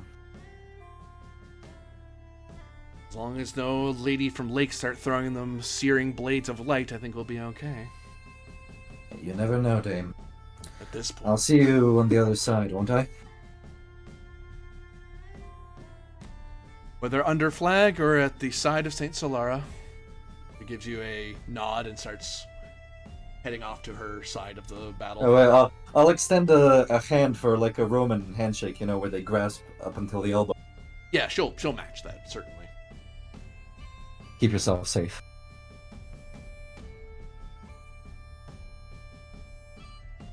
Eventually, you're Right. able to march off to. You see Lieutenant Safwan, Dumas, and Borgia, along with Sous Lieutenant Bianchi. Yeah, it is not hard to see that many ships on the horizon. There's people commenting on it, like, "What is that? Those are 10 Islanders. They brought a whole damn armada here." And some level of discipline starting to break down a bit around you, but your soldiers are kind of. They're not getting freaked out. They look like whatever's holding them back in this war, it's fell away. They see the enemy they've wanted to fight this whole time. Yeah, Diego looks back at his little group of riflemen and says, "That's right, boys and girls. We go through the Vitruvians, and then we finally get the hands on those bastards who attacked Lysel."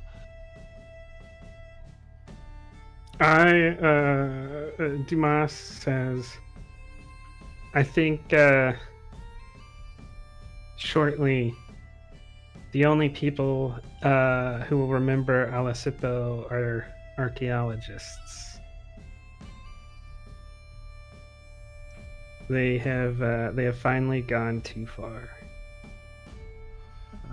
Well, Lieutenant Dumas, it seems like you'll finally be able to capture a ship.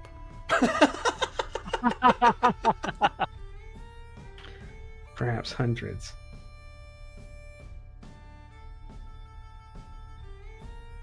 Oh, considering what our orders will most likely be, I hope to see you all at the end of day.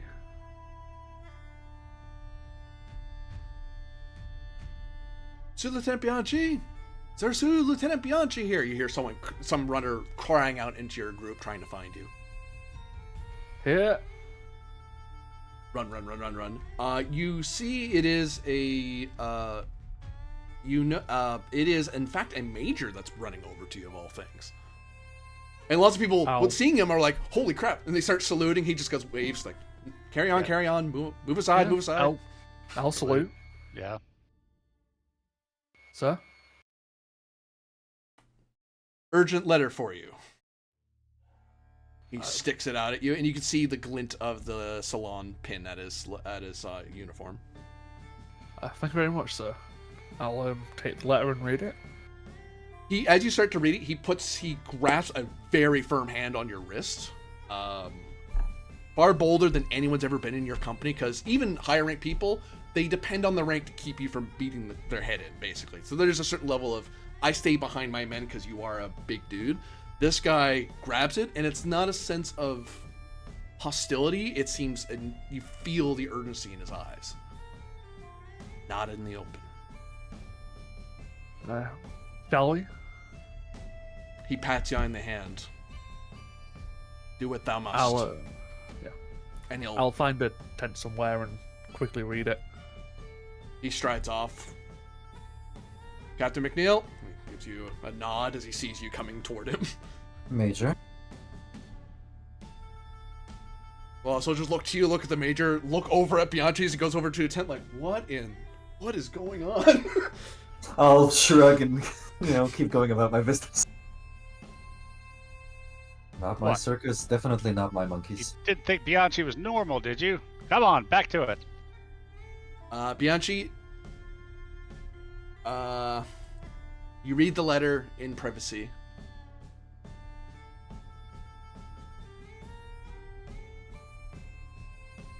You may fight today and earn your glories, but know that Vitlu is lost, and your only hope is the boats of Aquahaven.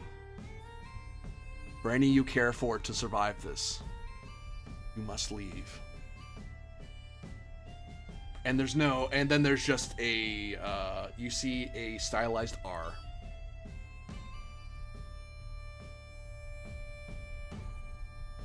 Have I just been told that we need to retreat? On the sly, perhaps, yes. You know, wink wink, nudge nudge, you could get out of here.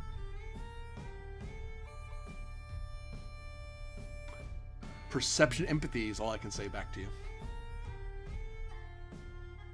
Yeah, I'm going to be honest, guys. I may need more than my one action point. I'm just throwing it out there. I had to use all mine not to get sliced up. I got you. I'm all out. Well, I'm gonna roll, but I've got one in reserve. I think this might be an important roll. Yeah, and I've got one too I can give you. I'm gonna spend one. Yeah.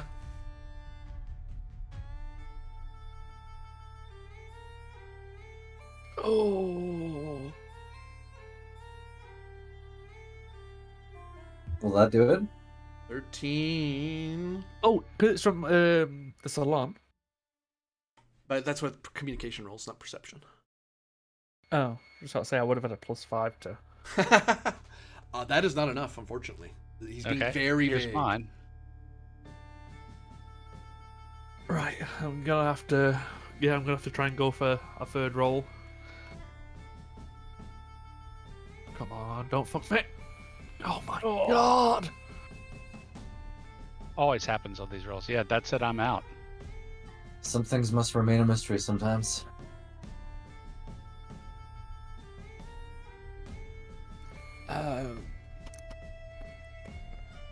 Could the fact is this as this is from Riverwind, and I am actually friends with him and not friendly?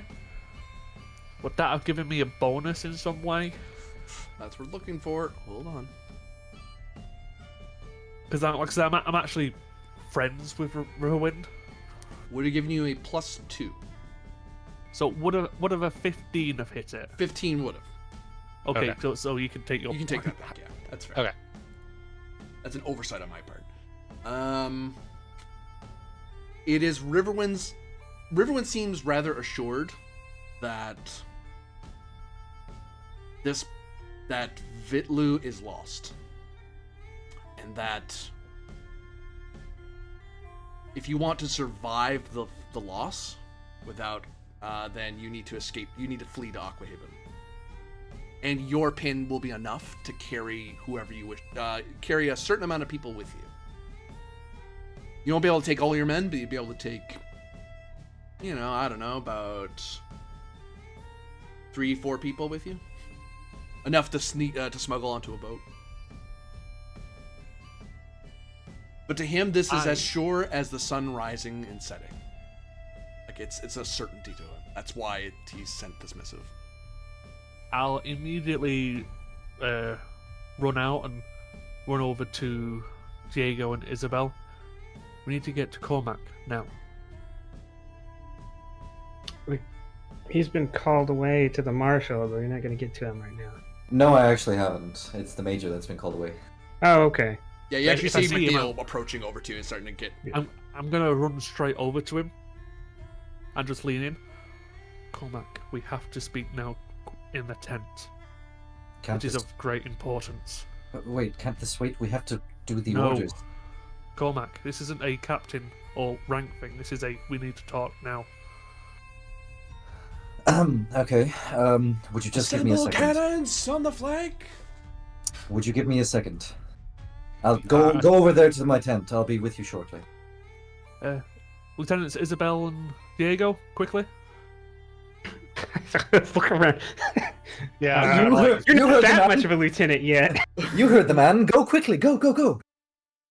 Well, that's the Man, captain. we have sieges to get to. Okay. Tell the sergeant to carry on. That I will return very shortly. GM, may I just have a very quick scene before we head over to this conversation? Certainly.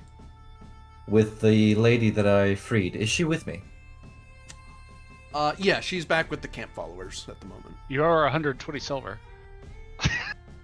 The company will pay her. I'd like to give her a task. I'd like to approach her and tell her, come with me. There's something I have for you to do. She follows after you. Do you see over there in the distance that city? That is Olispo. I'm sure you're familiar with it, right? Yes, I happen to be somehow. In Olispo, there's a great vault where the Queen has some things which belong to me. I should like for you to see if you can retrieve some of those things. Huh. Okay. They are classified as the relics of Saint Solara. Things which help one ascend to the throne of the Tin Isles, specifically. They may come in all different shapes and forms, such as a... GM, you'll have to remind me quickly now. There was a sword, there was a... did we pin those? You wrote them up, you didn't pin them. I'll pin them. That is kind of important to know. Ah, yes, there is a chalice, which I have. There may be a crown, there may be a sword, a shield, or a stone, all which belong to Saint Solara. I want you to try and grab as many as you can, if there are any indeed. Give me communication leadership. My bonus with commoners? Yep. 26.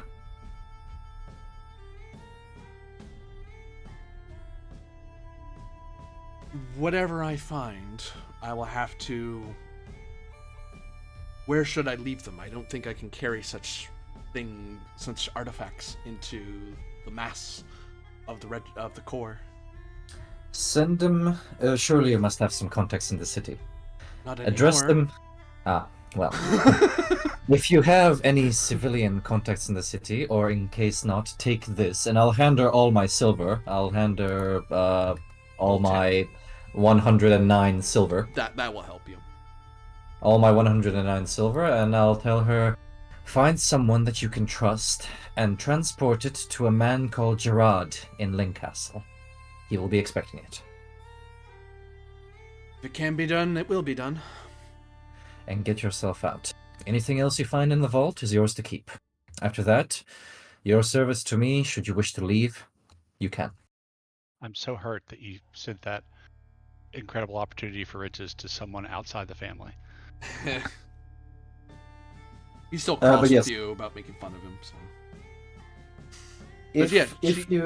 If you find you do no longer wish to work and find gold inside the vault, leave with it. I will not hold it against you. You're a free woman. Do as you wish. We shall see what the wind and feather bring me. Godspeed to you. And I'll let her set off and make my way post-haste to the tent. Stefan takes over as the ranking officer, like just making sure everyone's in line and stuff. Thankfully, you all have been keeping you've all already done some stuff to keep everyone in good order, and in the face of an enemy they want to fight, it's actually pretty easy to keep the Lycelians in good order. But the four of you are in a tent. Come on, hurry, we have business to attend to. I'll take the letter out and show the symbol of the salon. You know what this is? Yes. And you know the information I receive is accurate. But I information suppose. have you I received? guess. I wouldn't know, actually. By the end of this day, this city will not exist. And everything goes well? No. This city will not exist. That This is the intention. is a one-way pass for myself, or 4 people in total to get on a boat now and leave. This information is if we go into that battle, You don't come out. That's how bad it's going to get. Leave to where? Aquahaven. Aquahaven. And from there? From there, my contact will deal with us, but this battle is essentially whoever goes in does not come out. Out of all our great friendship, I will assume that there's no talk here of desertion in the face of the enemy. And since there's nothing else important for me in this conversation, I have to see to my men. And Isabel will walk out.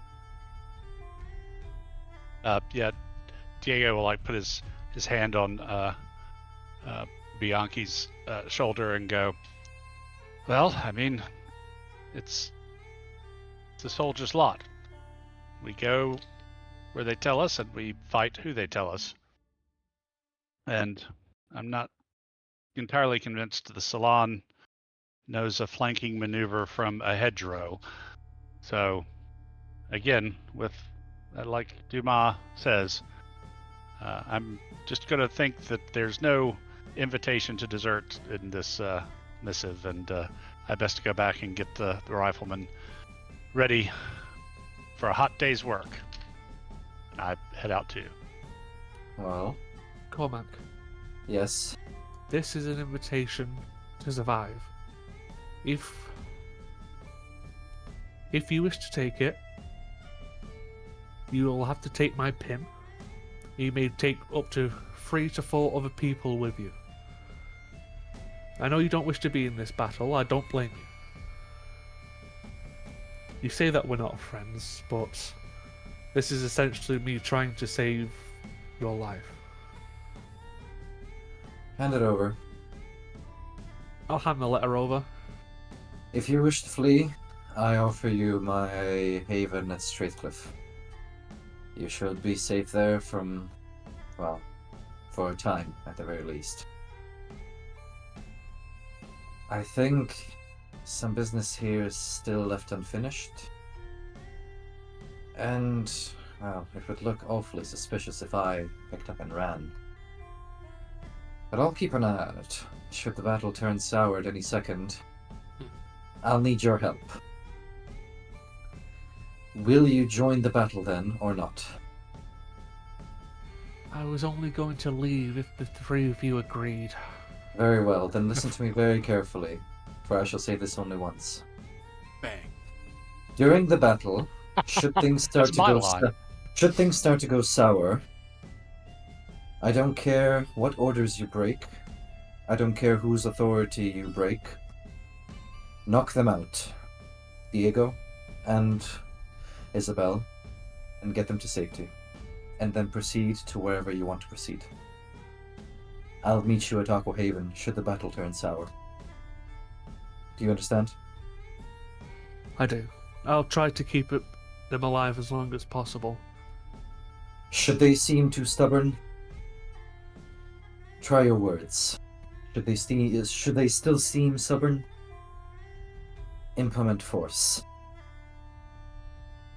I do not wish for them to die. Nor I. We have an agreement? We do. Alright. Do you want to take care of your pin, or should I keep hold of it? Considering I'll probably be heading in to the breach, you should probably hold on to it. Then I shall meet you at Aquahaven, should things go sour. If not, I'll see you on the other side. Give it not a second thought for now. Just go in like nothing happened. I'll see you at the end of the day, Cormac. See you at the end of the day. And I'll head out to join the battle lines.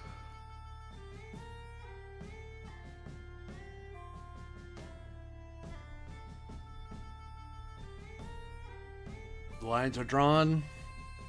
The cannons roll and load. Drums and horns and bagpipes alike roar across the field as the battle for Olisipo begins in earnest. that will be where we hold it for now. The final battle for Vitlu is coming up, so next time we'll see how this particular part of the campaign ends. It's gonna be a big mass battle, multiple crises probably, but we'll see how that all turns out. For those of you watching, thank you very much for watching. For those of you playing, thank you very much for playing. And we'll see you next time.